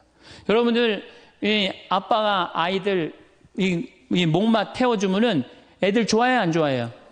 좋아하죠? 그런데 아빠 키가 1m 70이고 애가 50cm면 2m 20이에요. 그 꼭대기에 올라가고 또 애는 아빠 머리를 잡고 막 까르르 넘어가지 않아요? 좋아갖고 아빠 머리를 잡고 걔는 무의식 속에 이런 생각을 갖는데요. 세상은 이렇게 높아도 믿을 만한 데다. 이 든든한 아버지가 있으니까. 그런 믿음이 생긴다는 거예요. 그런데 궁예는 그랬던 경험이 한 번도 없었던 거야. 그러니까 나중에는 사람을 의심을 하기 시작하는 거예요. 의심하기 시작하는 거예요. 그래갖고 나중에 관심법이라는 걸 개발해요. 그래갖고 네가 의심하는지 안 의심하는지 내가 안다. 그래갖고 그냥 신하들도 그냥 의심도 안 하는데 너 의심한다고 그러고 죽이고, 결국 누구까지 죽여요? 자기 부인하고 아들까지 죽여요. 그리고 마지막으로 쓸쓸한 최후를 맞이해요. 신부님, 나는 우리 남편이 일찍 죽어갖고 우리 애들 그냥 혼자 키웠는데 너무 섭섭합니다. 아버지 없이도 훌륭하게 자라는 사람 간혹 있어요. 그게 누구냐면 오바마가 아버지 없이 자라잖아요. 할머니 손에서 얼마나 훌륭해요. 그렇죠? 그러나 일반적으로 보면은 그렇다는 거예요. 아버지가 굉장히 중요한데, 근데 슬픈 거는 우리나라는 아버지가 있어도 없는 것 같아요. 아버지가 있어도 애는 학원 다니냐고 그냥 정신 팔려가고 아버지는 돈 번다고 해갖고 서로 사랑을 쌀 시간이 없는 거. 서로 사랑을 쌀 시간. 여러분들 자식들이 세상 살아가기 힘들다 하더라도 그 든든한 아버지가 있는 자식들은요, 극복해 나가요. 든든한 아버지가 있는 자식들은. 또 요한복음 17장 하느님 아버지와 얼마나 깊은 사랑으로 묶여 있는지 잘 보여주는 구절이 있어요. 아버지, 세상이 생기기 전에 제가 아버지 앞에서 누리던 그 영광으로 이제 다시 아버지 앞에서 저를 영광스럽게 해주십시오. 그리고 이어서 이렇게 말씀하십니다. 아버지, 아버지께서 제 안에 계시고 제가 아버지 안에 있듯이 그들도 우리 안에 있게 해주십시오. 난 이 구절을 보면요, 가슴이 떨려요. 여러분들 자식 중에 아버지한테 아버지 안에 내가 있고 내 안에 아버지가 있어, 이렇게 말하는 자식들이 있어요? 그런 고백을 할 수 있는 자식이 몇 명이나 될까요? 아버지 안에 내가 있고 내 안에 아버지가 있다. 예수님은 이렇게 아버지를 사랑했던 거예요. 의로우신 아버지, 세상은 아버지를 알지 못하였지만 저는 아버지를 알고 있습니다. 저는 그들에게 아버지의 이름을 알려주었고 앞으로도 알려주겠습니다. 아버지께서 저를 사랑하신 그 사랑이 그들 안에 있고 저도 그들 안에 있게 하려는 것입니다. 예수님은 그 말씀을 하고 난 다음에 유다의 배반으로 붙잡히세요. 그러니까 예수님은 활동 시작할 때부터 아버지 얘기 시작해갖고 마지막 끝날 때까지 아버지 얘기한 거야. 아버지하고 이야기를 하는 거를 멈추지 않으십니다. 그리고 겟세마니 동산에서도 아버지와 끈끈한 사랑을 보여주시죠. 아버지, 하실 수만 있으시면 이 잔이 저를 비껴가게 해주십시오. 그러나 제가 원하는 대로 하지 마시고 아버지께서 원하시는 대로 하십시오. 요새 이런 아들이 어디 있어요? 제 뜻대로 말고 아버지 뜻대로 하세요. 이런 아들이 어디 있어요? 다 내 뜻대로 해달라고 그래요, 엄마 아버지가. 그렇죠? 근데 예수님은 하느님 아버지가 그렇게 기뻤던 거야. 맨 마지막에 아버지, 이 사람들을 용서하여 주십시오. 그리고 마지막으로 이런 말씀을 하십니다. 아버지, 제 영혼을 아버지 손에 맡깁니다. 그러니까 이 아버지와 철저한 끈으로 묶여 있었던 예수님은 그 마지막 제자들이 다 버리고 도망갔어도 그 아버지에 대한 사랑, 내 안에 아버지가 있고 아버지 안에 내가 있다는 그 기가 막힌 사랑으로 극복하시고 인류 구원의 문을 여신 거예요. 그렇다면 우리나라 아버지들도 이런 아버지가 돼야지. 자식들한테 이런 아버지가 돼야 되는데 이런 아버지가 과연 몇이나 있느냐. 저는 다행히 우리 아버지를 참 잘 만났어요. 전 참 아버지를 좋아해요. 나는 어렸을 때 추억이 아버지하고 매일 토요일날 일요일만 되면 산에 가갖고 도토리 따고 밤 줍고 또 내가 망보고 아버지가 대추나무 올라가고 막 서리하고 막 이런 거 많이 했어요. 네. 그래갖고 막 걸려갖고 막 대추밭 주인한테 막 욕먹으면 그냥 얘는 누구냐고 그러면 우리 막내 아들이라고 그러면 그냥 막내 아들 데리고 좋은 거 가르쳐 준다고 그냥. 그리고 어렸을 때 아버지하고 추억 중에 웅덩이가 있어. 웅덩이. 거기에 퍼내면 그 미꾸라지. 그 진흙 안에 미꾸라지 그걸 잡아내는 정말 그런 추억들이요. 그러니까 지금도 80이 된 아버지를 보면 행복한 거예요. 그리고 시간만 되면 그 아버지 보러 가고 싶고. 그러니까 이제는 효도는 없어요. 뭐만 남아있어? 사랑만 남아있는 거예요. 추억만 남아있는 거예요. 자식하고 얼마나 좋은 시간을 많이 가졌느냐에 따라서 늙었을 때 안 외롭다는 거예요. 어렸을 때 자식하고 한 번도 놀아준 적이 없어. 10살 때까지 놀아줘야 된다는 거예요. 근데 10살 때까지 한 번도 놀아준 적이 없으면은 자식이 늙은 부모들 한 번도 같이 안 놀아준다 이거예요. 그러니까 늙어서 외로운 거는 자식이 못 돼서가 아니라 누가 싸놓은 업보야? 그렇죠. 그러니까 섭섭할 필요 없어요. 자, 그렇다면은 사랑이 없는 엄마, 사랑이 없는 아버지. 엄마도 없고 아버지도 없는 이 세대는 외로울 수밖에 없어요. 그리고 그들은 어차피 떠나게 돼 있어요. 그렇다면 여러분들 옆에 남아있는 건 누구밖에 없어요? 남편. 그렇죠. 50살에 자식들 떠나면 50부터 100살까지 여러분들 옆에 남아있을 수 있는 유일한 사람은 남편밖에 없어요. 근데 여러분들 그 남편한테 잘해요? 옛날에는요, 부모한테 자식이 전부였어요. 왜 옛날에는 부모한테 자식이 전부였느냐면 20살에 결혼해갖고 내가 40살이 되면은 자식이 20살이 돼요. 그러면은 되게 50살까지 밖에 못 살았어요. 그럼 자식이 몇 년 효도하면 되냐면 10년만 효도하면 돼요. 그러면 알아서 죽어줘 주니까. 그러니까 옛날엔 자식이 부모한테 애절해서 안 애절했어요.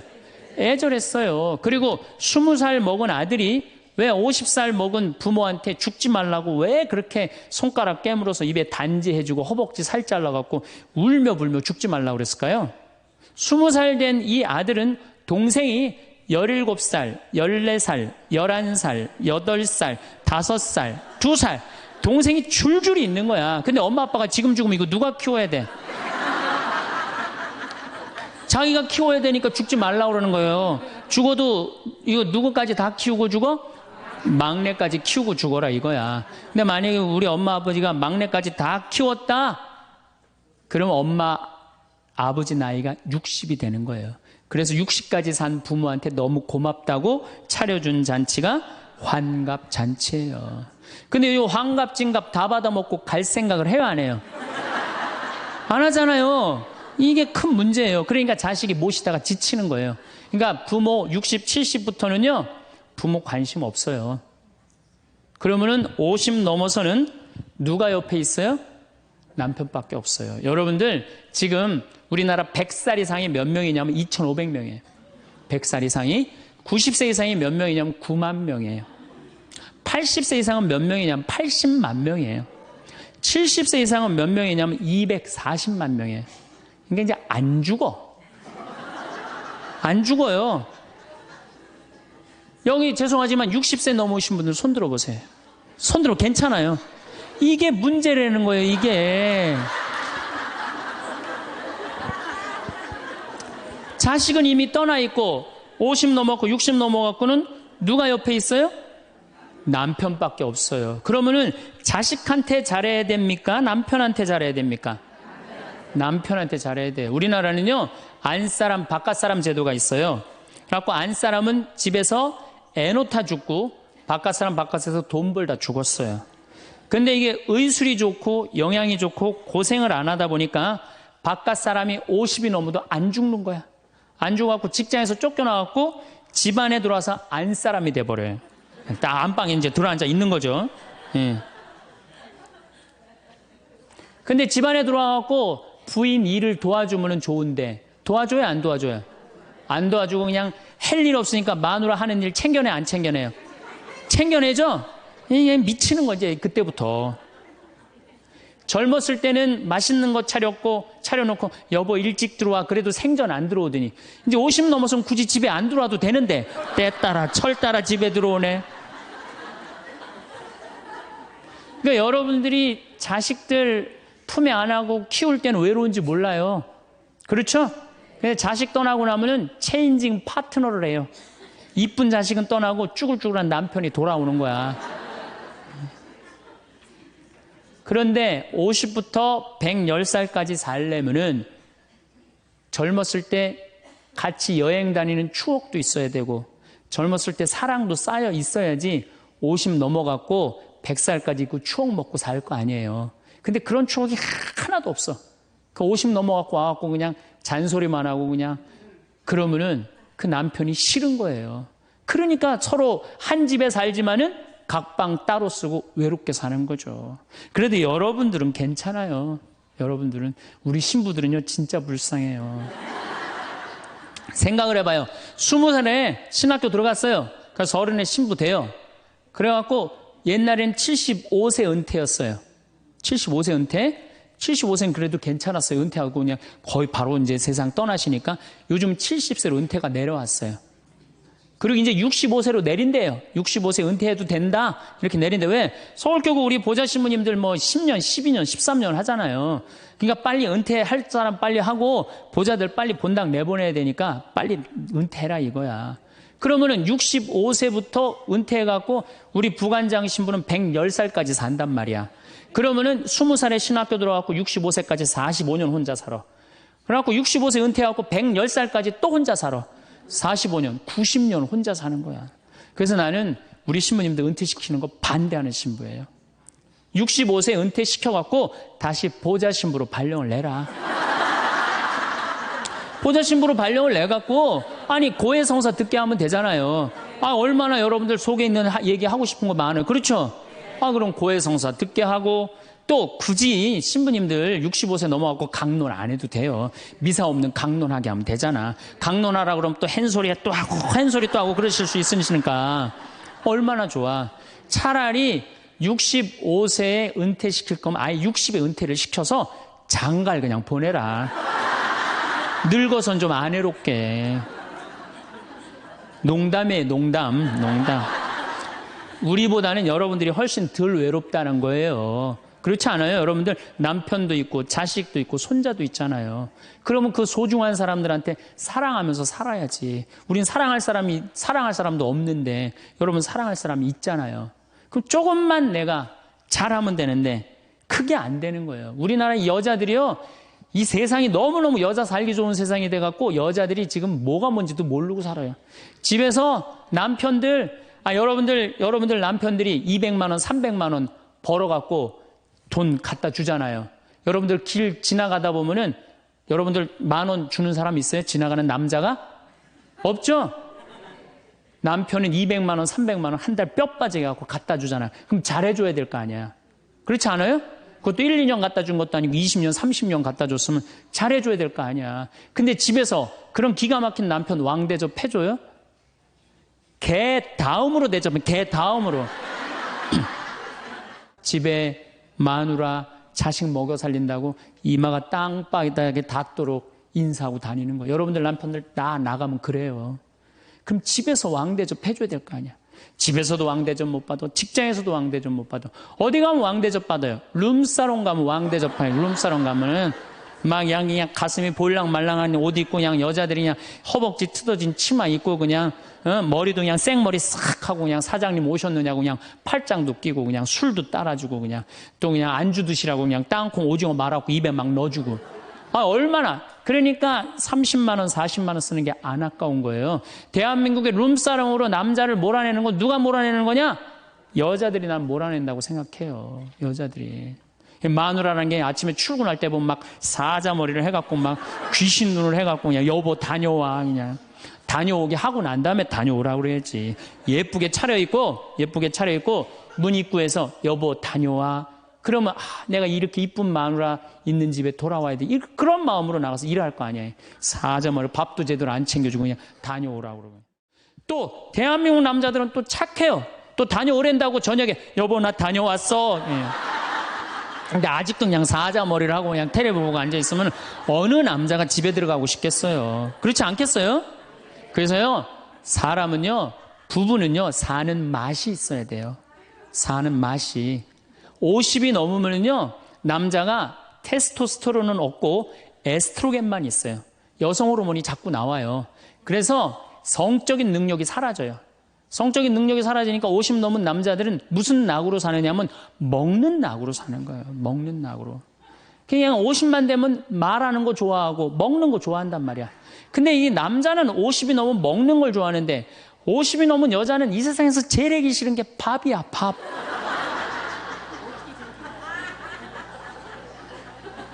그러니까 그냥 둘이 사는데 왜 김치찌개를 끓여도 한솥 끓여. 그냥 하기 싫으니까 귀찮으니까 한솥 끓여갖고 그냥 다음날 아침에 그냥 그거 졸여갖고 아침상에 올려놓고 그냥 저녁엔 또 오늘같이 하루 피정하고 저녁에 이제 여보 나 저녁 집에 가서 먹을게 그러면 또 그거 볶아갖고 저녁상에 또 올려놓고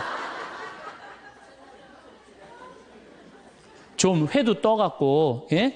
여기 가깝잖아요. 회시장 가갖고 우럭 회 맛있잖아요. 매운탕도 떠갖고 소주도 한 병 사고 그래갖고 그냥 허벅지 틀어진 치마 이브닝 드레스도 하나 딱 입고 저녁에 남편 들어오면 여보 이거 내가 한 거야 딱 술 따라주면 남자가 얼마나 살맛이 나요.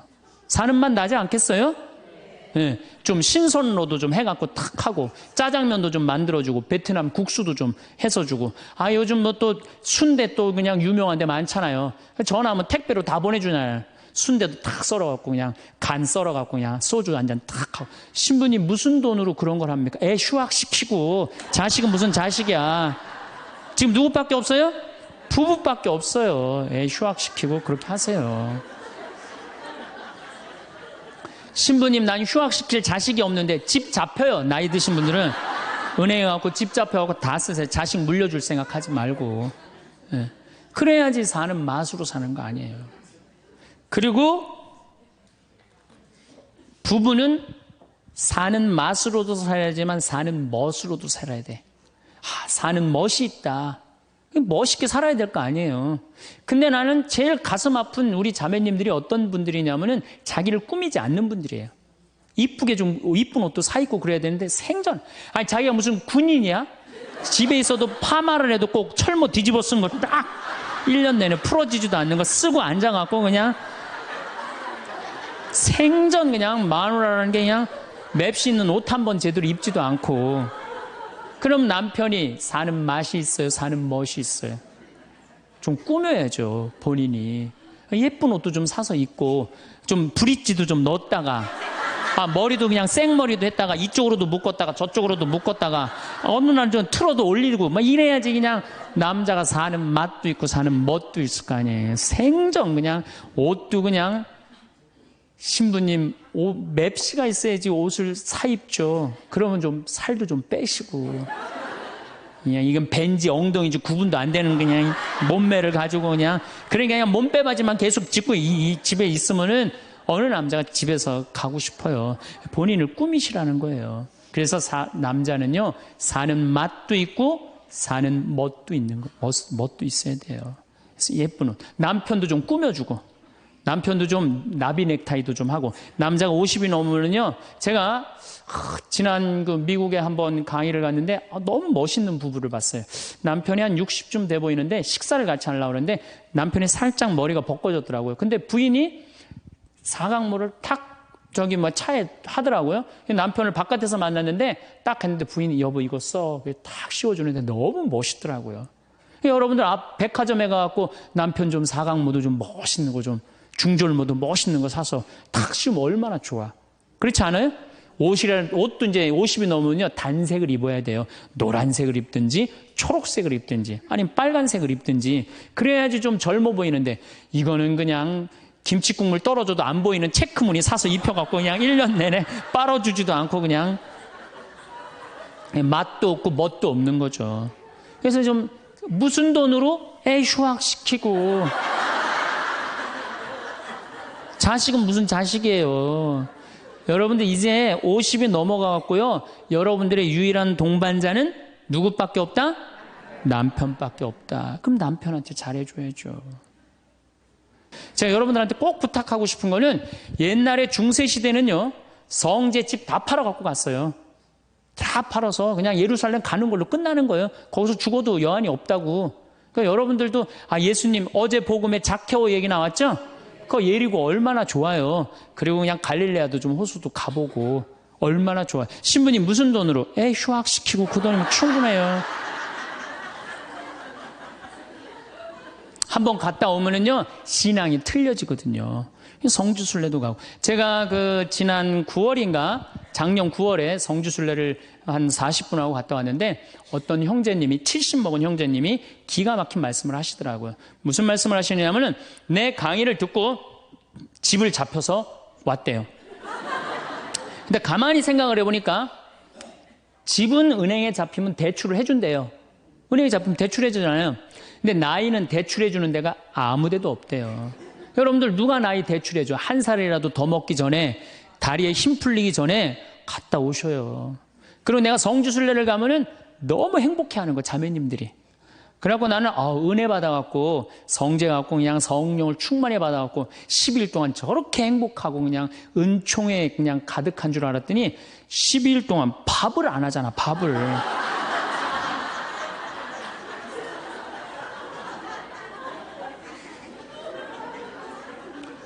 남편, 부부는 맛도 있고 멋도 있어야 되지만 기도 살려줘야 돼. 남편 기도 살려줘야 돼요.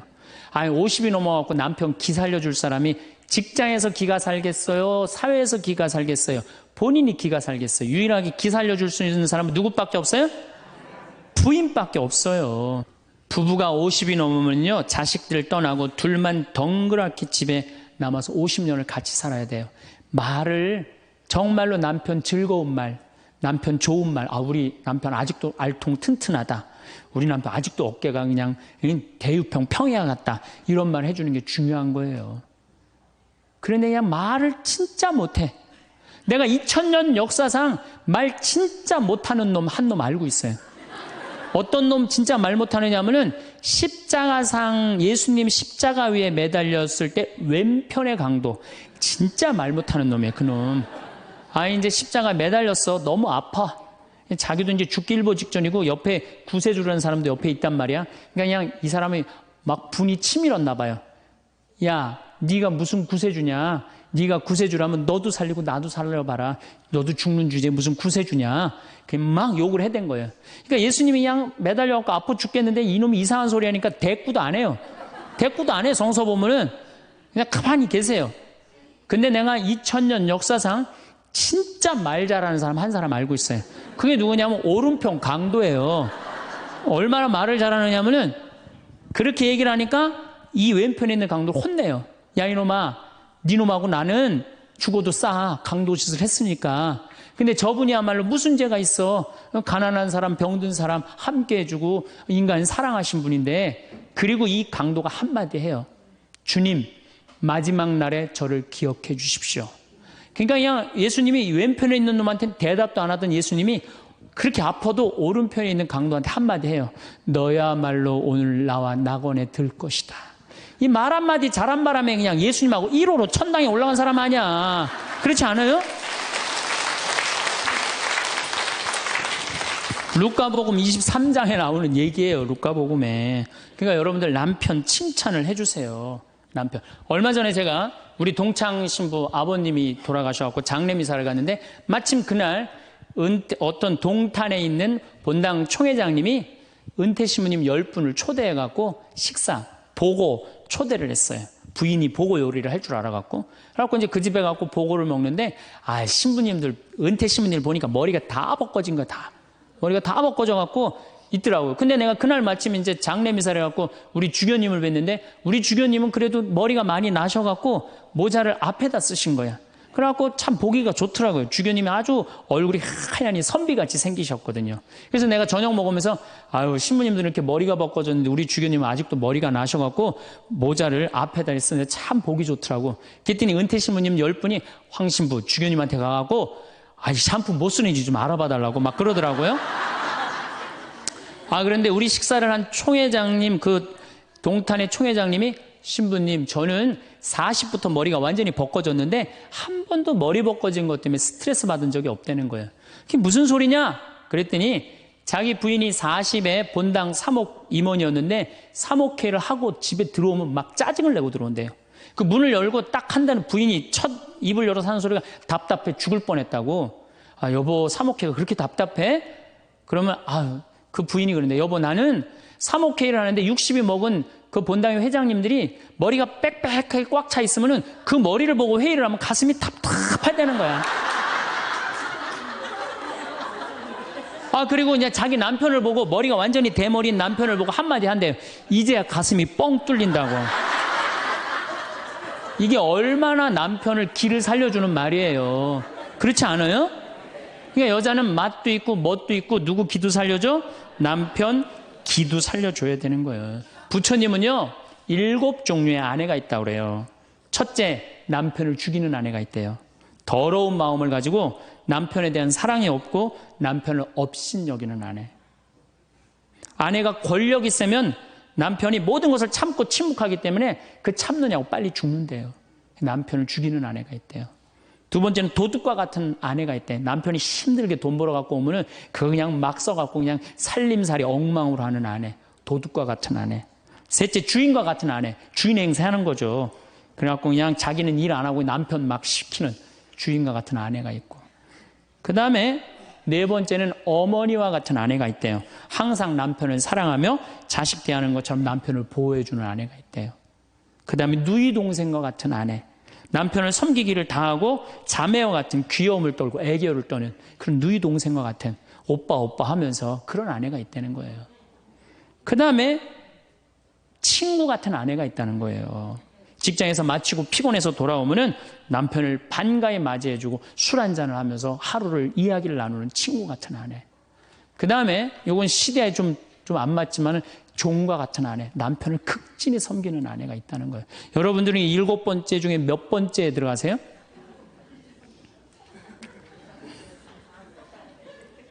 아무것도 아니에요? 이 7번째 아무것도 아니면 큰일인데. 근데 우리나라 남자들도 문제예요.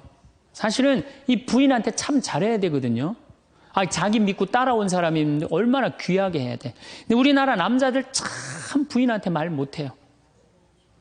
정말 이쁘다고 말 한마디 해주면 얼마나 좋아. 여자는요 1년 365일 365가지 방법으로 이쁘다는 소리를 듣고 싶어 한대요. 오늘같이 이렇게 태양이 찬란한 날은 여보, 저 찬란한 태양처럼 당신 오늘 너무 이뻐. 그리고 비가 촉촉하게 오면 여보, 당신 촉촉한 비처럼 이뻐. 이제 어떤 방법을 써서라도 이쁘다는 말하면 여자는 행복하다는 거예요. 그리고 요리를 해주면 맛있다고 먹으면은 김치찌개, 이렇게 맛있는 김치찌개 먹을 수 있는 사람은 세상은 나 하나밖에 없다고. 이렇게 정말로 이런 말을 해줘야 되는데 생전 뭐 맛있다, 맛없다 그런 말 안 하면은 여자가 밥할 맛 나겠어요? 안 나죠? 그럼요. 그리고 한 30년 밥 얻어먹었으면 이제 설거지는 해야지. 그렇게 얻어먹었으면 설거지는 해야지. 양심 있는 거 아니야? 그렇지 않아요? 여자는 언제 행복하냐면 남편이 자기 살림을 도와줄 때 행복하다고 그러더라고요. 내 얘기를 듣고 어떤 형제님이 17년 동안 설거지할 생각을 한 번도 안 했대. 17년 동안. 그래갖고 이제 내 얘기를 듣고 이제 자기도 이제 해봐야 되겠다. 그렇게 생각을 하고 저녁에 여보, 당신 반찬하냐고 애쓰고 밥하냐고 애썼으니까 내가 설거지 해줄게. 앉아서 텔레비 봐. 그랬더니 부인이 그러더래요. 2번 청소하게 하지 설거지하게 하지 말고 그냥 가만히 있으라고 그러더래요.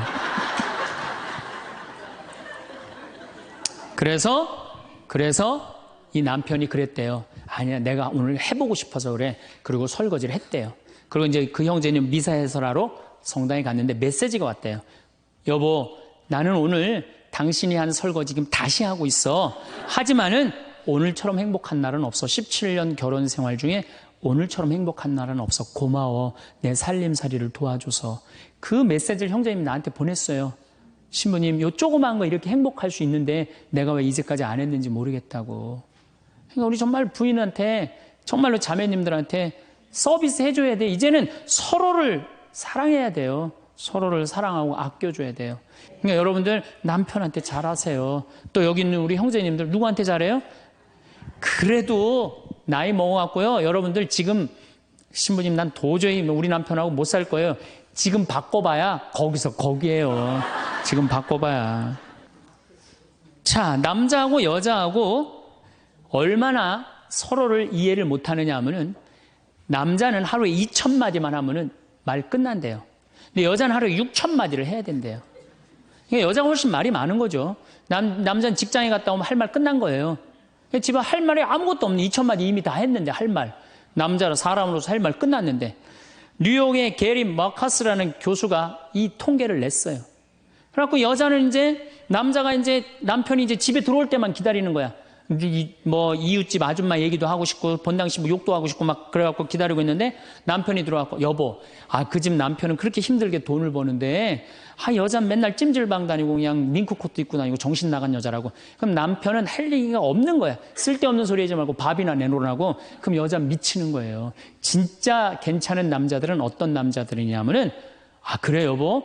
그럼 안 되지. 부인이 살림을 잘 살아야지. 남자가 그렇게 고생을 하는데 추임새를 넣어주고 속으로 외우세요. 500마디, 1000마디, 2000마디. 그래갖고 딱 속으로 4000마디 딱 끝나면 여보 이제 자자. 이래야지 이 남자는 후환이 없는 남편이에요. 여자 말을 들어줘야 돼요. 그래서 남자하고 여자하고 틀린 점이 이거야. 반대로 우리 자매님들은 여자는 흥분을 하면 5분이면 흥분이 끝난대요. 그래갖고 막 장보러 들어와갖고 막 욕을 5분만 하면은 아무 일도 없었던 듯이 부엌에 들어가갖고 콩나물도 따고 멸치 대가리도 딴대요. 아무 일도 없었던 듯이. 근데 남자는 5분 동안 바가지 긁을 동안 가만히 있는데요. 5분 지나면 그때부터 승질이 나기 시작한대. 근데 남자는 한번 승질이 나면 최소한 30분은 성질을 내야 된대. 그래갖고 5분 지나고 나갖고 이제 그때부터 이제 여자는 마음이 착 가라앉은 상태에서 저녁 준비를 하는데 그때부터 남자는 이제 거실에서 소리 지르는 거야. 내가 말이야 뭘 잘못했다고 네가 맨날 그러냐고 막 소리 지르면 마음이 가라앉은 여자가 나와서 남자 불을 질러요 속에다가. 뭐라고 그러냐면 당신은 말만 하면 이렇게 성질을 내고 그러느냐고. 자기는 이미 다 흥분 가라앉은 상태에서 막 승질 내는 남편한테 불은 자기가 질러놓고. 그러면 안 된다는 얘기죠. 30분 동안 길길이 뛰게 놔두란 얘기예요. 승질을 건드려 놨으면은. 어쨌든 우리가 이 인생을 외롭게 살고 싶지 않다면은 부부가 사랑하는 수밖에 없어요. 그래야만이 우리 인생이 풍요로워요. 더욱이 여러분들 노년 50년 60년 부부밖에 없어요. 훈련하면 된대요. 그 부부 사랑 훈련하는 그 많은 책자를 읽어보면요, 그 서로 훈련이 안 돼 있어서 그렇지 훈련하면 서로 사랑한대요. 그리고 외롭지 않다는 거예요. 우리는 항상 말을 합니다. 그 말을 듣는 첫 번째 대상자가 누구일까요? 바로 나 자신입니다. 가장 먼저 내가 듣게 되고 그 다음 상대방에게 전달됩니다. 내가 하는 말이 결국에는 남이 아닌 나에게 제일 영향을 주게 된다는 말입니다. 그 화가 자기에게 돌아온다는 것이죠. 그 중에서도 부정적인 말들은 그 영향이 훨씬 더 크지요. 모든 화는 입으로부터 나옵니다. 그래서 입을 잘 지켜야 합니다. 나를 헤어나올 수 없는 늪으로 빠지게 할 만큼 강력합니다. 그러니 말 한마디라도 조심해서 해야 합니다. 살다 보면 많은 사람과의 인연을 맺고 삽니다. 사람을 만나서도 좋은 인간관계로 발전하려면 하지 말아야 될 말을 하지 않는 지혜가 중요합니다. 오늘은 말에 관한 법륜 스님의 지혜로 마음의 풍요로움을 얻으시길 소망합니다. 영상을 끝까지 시청해 주시고 주변의 소중한 분들에게도 공유하시면 더 많은 분들이 지혜를 얻으실 수 있습니다. 입 밖으로 꺼내는 순간 인생이 망하는 10가지 말이 있습니다. 첫 번째, 나의 목표를 남들에게 절대로 말하지 마라. 사공이 많으면 배가 산으로 간다라는 말은 다들 들어보았을 것이다. 이 말의 의미는 주변에서 이래라 저래라 간섭하는 사람이 많으면 물길은 하나인데 사공이 많아서 서로 자기가 잘났다고 지시하고 간섭하면 나의 목표를 이루기 힘들다는 의미다. 아직 시작도 안 한 목표를 남들에게 말하는 것은 내 목표로부터 멀어지는 일이다. 출발도 하기 전에 의지를 빼앗긴다. 결국 목표를 만들고 성취하는 것은 자신에게 달려 있어. 목표를 향해 어느 정도 진전을 이룰 때까지 혼자 알고 있어라. 그것을 공유하지 않으므로 목표를 달성할 가능성이 커진다. 나의 목표를 여기저기 떠벌리고 다닌다면 목표에서 멀어지는 지름길이다. 타인의 조언이 오히려 혼란만 일으킨다. 내 목표를 입 밖으로 꺼내면 낱말하기 좋아하는 사람들이 목표를 방해하기 십상이다. 또 어차피 서로 다른 삶을 살아왔기 때문에 상대방의 충고는 도움이 되기는커녕 장애물이 될 수 있다. 우직한 마음으로 묵묵히 혼자서 목표를 향해 나아가라. 자신감 있게 스스로의 판단을 신뢰하고 믿어라. 만나는 사람마다 내 목표를 말하고 다니면 금방 포기하게 된다. 특히 큰 목표일수록 더더욱 남에게 말하지 말아라.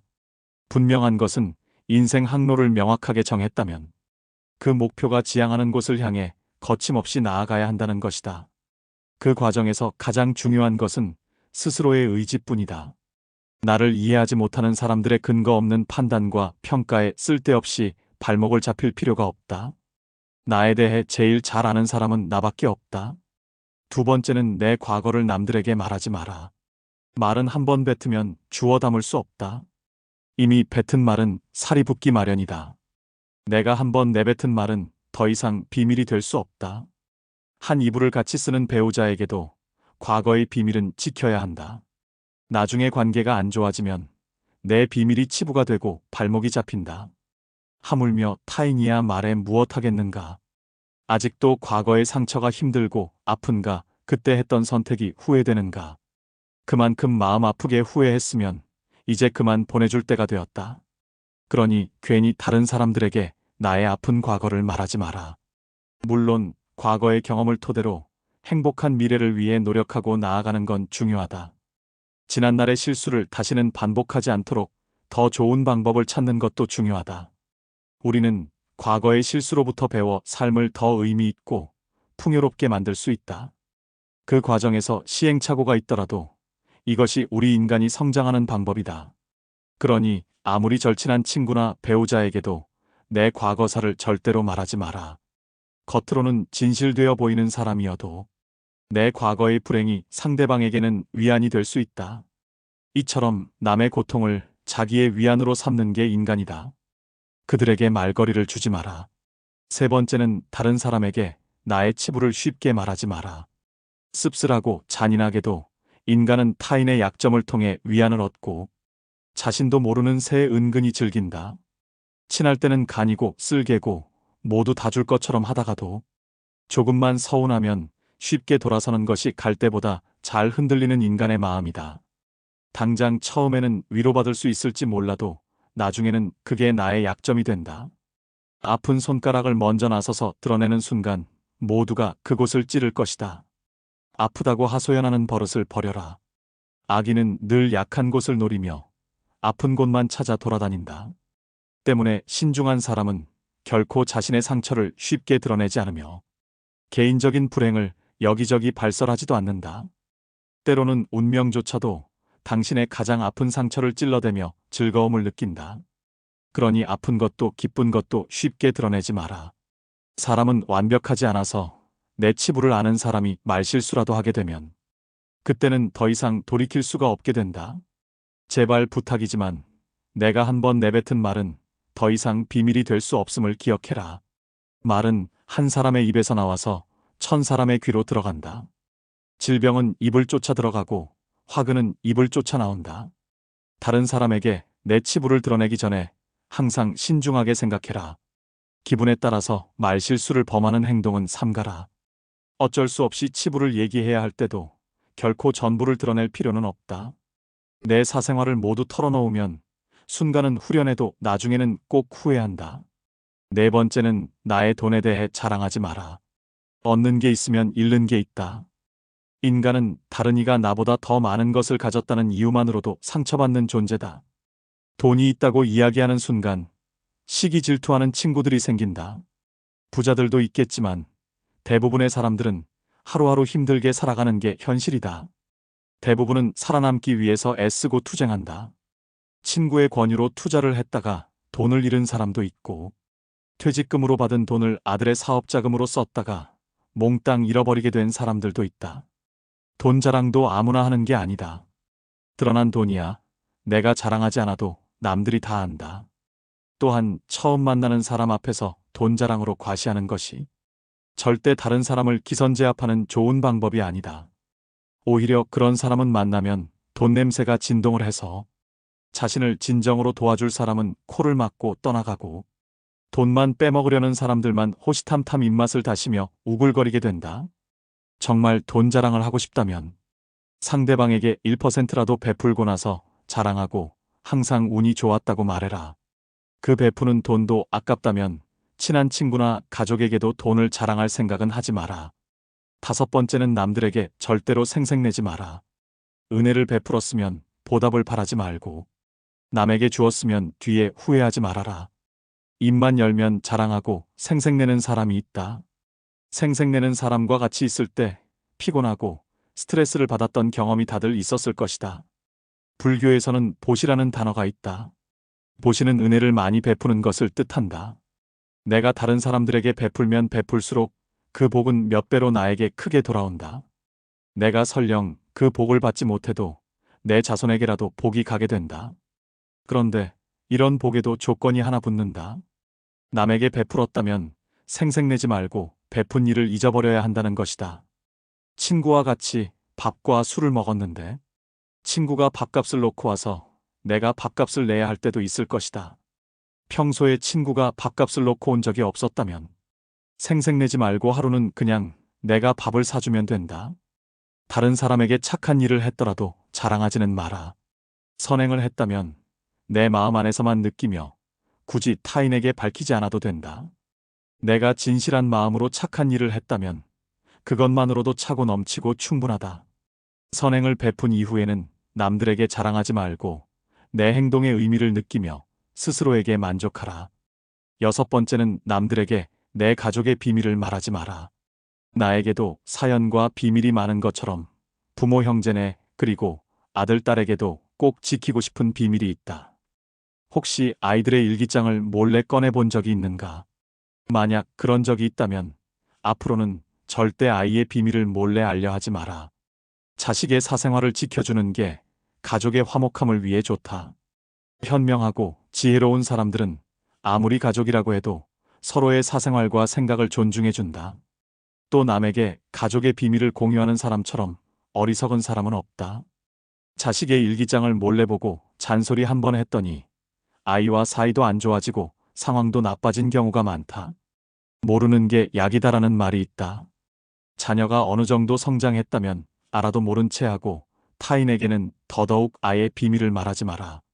가족 간에 소중한 비밀이 있다면 절대 다른 사람에게 말하지 않도록 가족과 서로 약속하고 그 약속을 지켜나가라.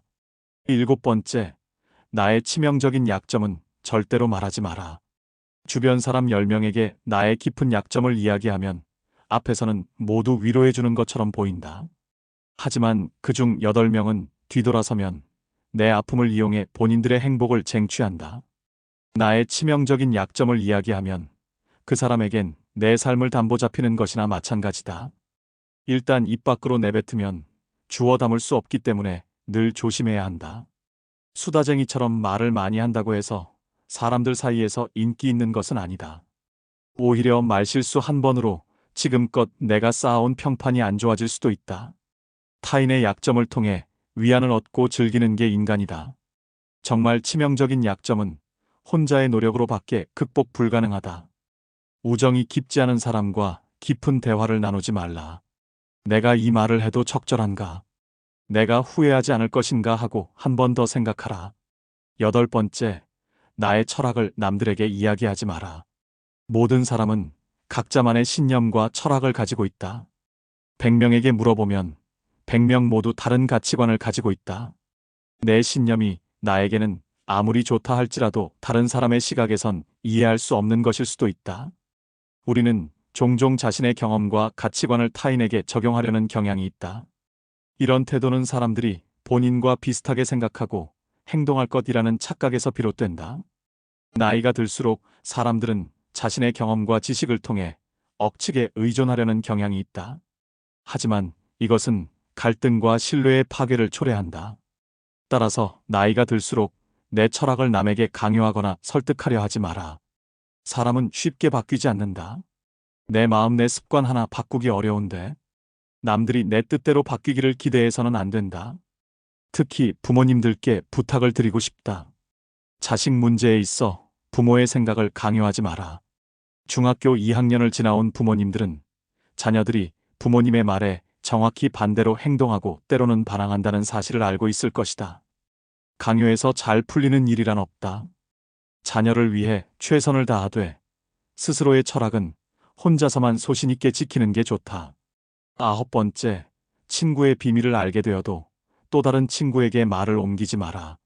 나를 믿는 친구가 본인의 비밀을 알려주어도 절대로 또 다른 누군가에게 그 말을 옮기지 마라.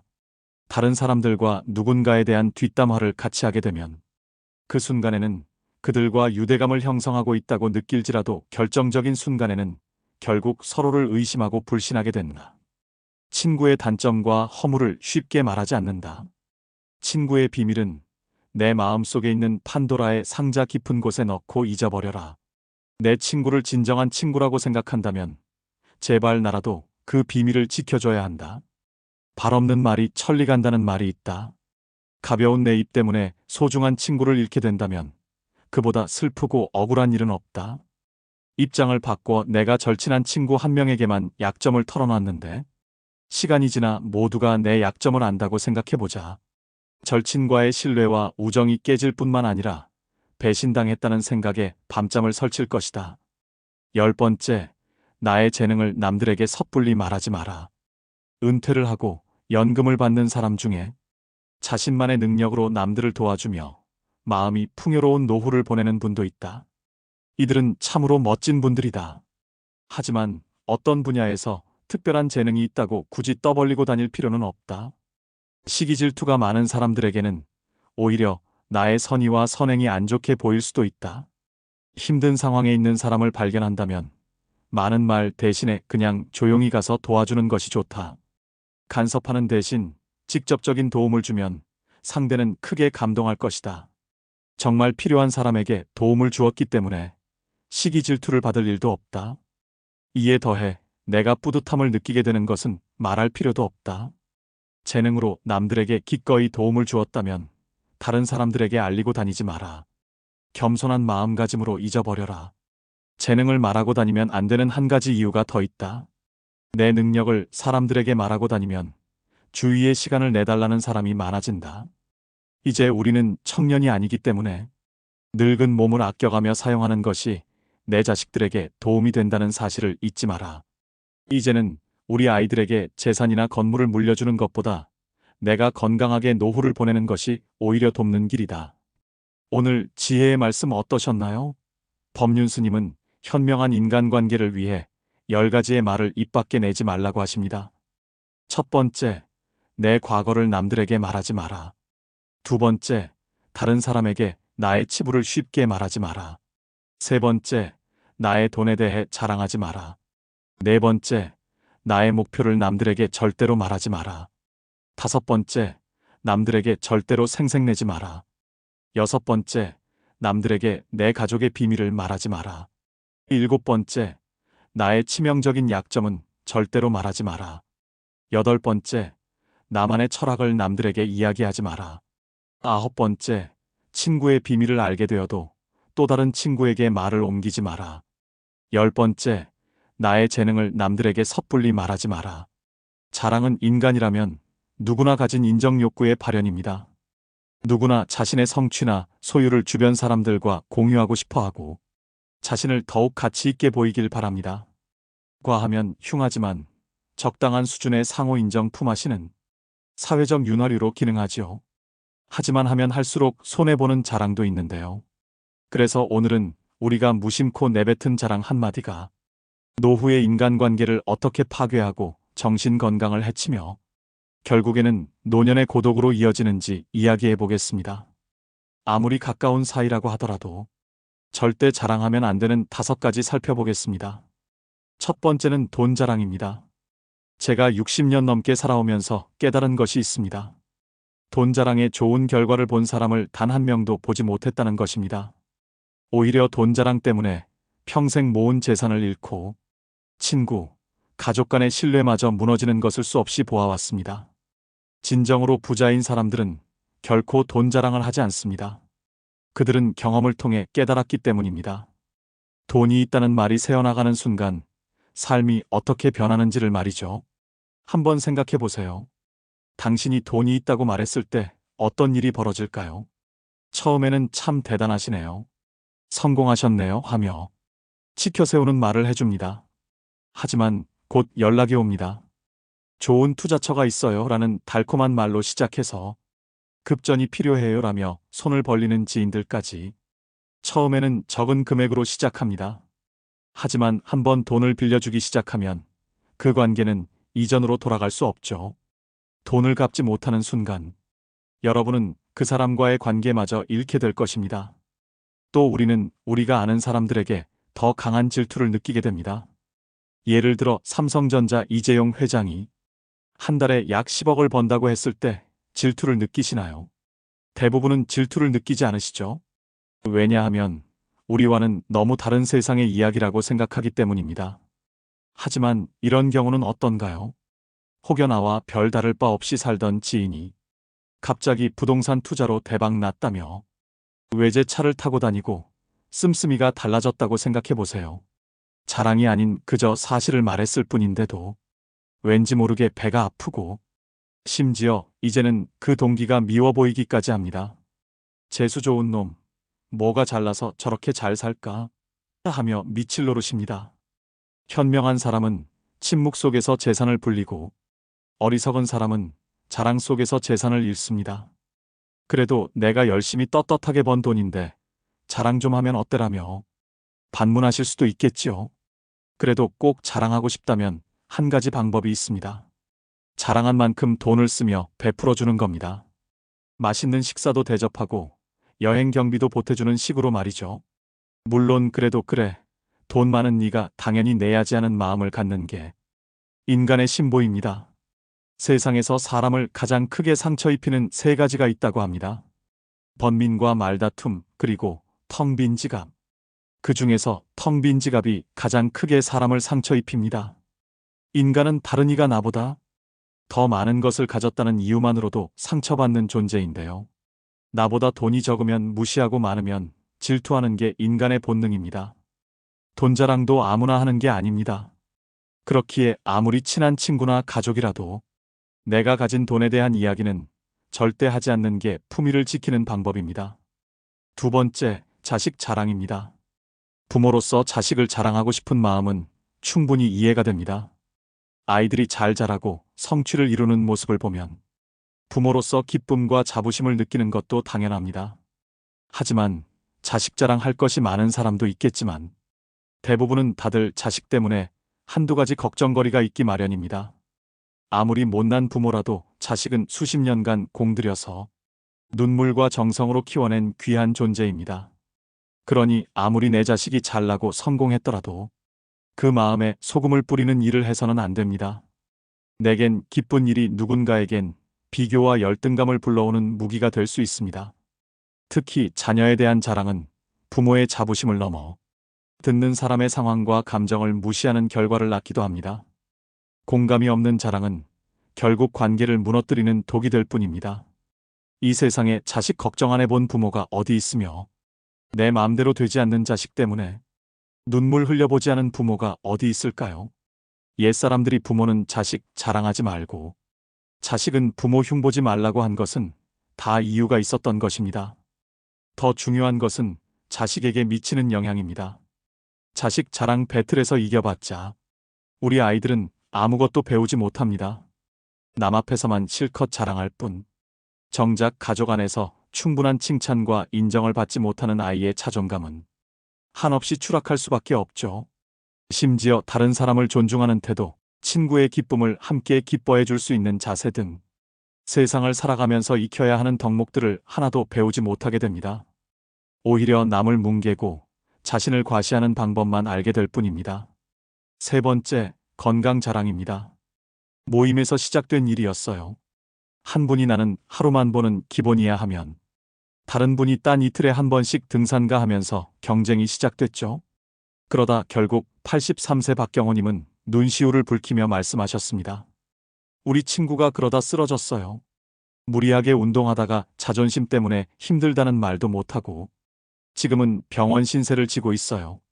노년기 건강 자랑이 위험한 이유는 이관계 단절을 넘어 실제 건강을 해칠 수 있기 때문입니다. 대한 노인이 학회 조사에 따르면 65세 이상 노인의 운동 관련 사고 중 42% 자존심 때문에 무리한 운동을 하다 발생했다고 합니다. 또한 국민건강보험공단의 최근 통계에 따르면 노년층 우울증 환자의 35%가 건강 비교로 인한 상실감을 경험한다고 하는데요. 그렇다면 이런 자랑의 유혹을 어떻게 이겨내야 할까요? 해답은 바로 겸손에 있습니다. 여기서 중요한 것은 겸손이 결코 자신의 가치를 낮추는 것이 아니라는 점입니다. 진정한 겸손이란 자신의 행복은 조용히 간직하면서 타인을 배려하고 존중하는 마음가짐입니다. 네 번째, 과거의 영광 자랑입니다. 나이가 들면서 가장 피해야 할 자랑은 과거의 영광입니다. 과거 잘 나갔던 이야기에 대해 끊임없이 회상하는 것은 다른 사람들을 불편하게 만들 수 있으며 겸손함이 부족한 것으로 인식될 수도 있습니다. 은퇴한 심리 상담사 72세 안희수님은 이렇게 말합니다. 젊은 시절의 성공 이야기는 마치 마약과 같아요. 잠깐의 즐거움을 주지만 결국 현재의 자신을 초라하게 만듭니다. 제가 상담했던 분 중에는 과거 국가대표 출신이었는데 매일 그 시절 이야기만 하셨어요. 그러다 우울증이 왔죠. 현재의 삶에서는 만족을 찾지 못하시는 거예요. 과거의 영광이 오히려 현재 행복을 가로막은 거죠. 나이 들면서 만나는 많은 모임이 싫어지는 이유 중 대표적인 것이 만나면 했던 말을 반복한다는 것입니다. 그것이 바로 과거 이야기입니다. 과거를 추억하며 이야기를 반복하니 다른 사람들도 지겹고 미래를 말하지 않고 웅크리는 모습에 다른 사람까지 우울한 기분이 전파되어 싫어지게 되는 것입니다. 나이가 들어감에 따라 과거의 영광이나 업적을 자랑하는 것은 미숙함과 불안의 표시로 보일 수 있음을 기억해야 합니다.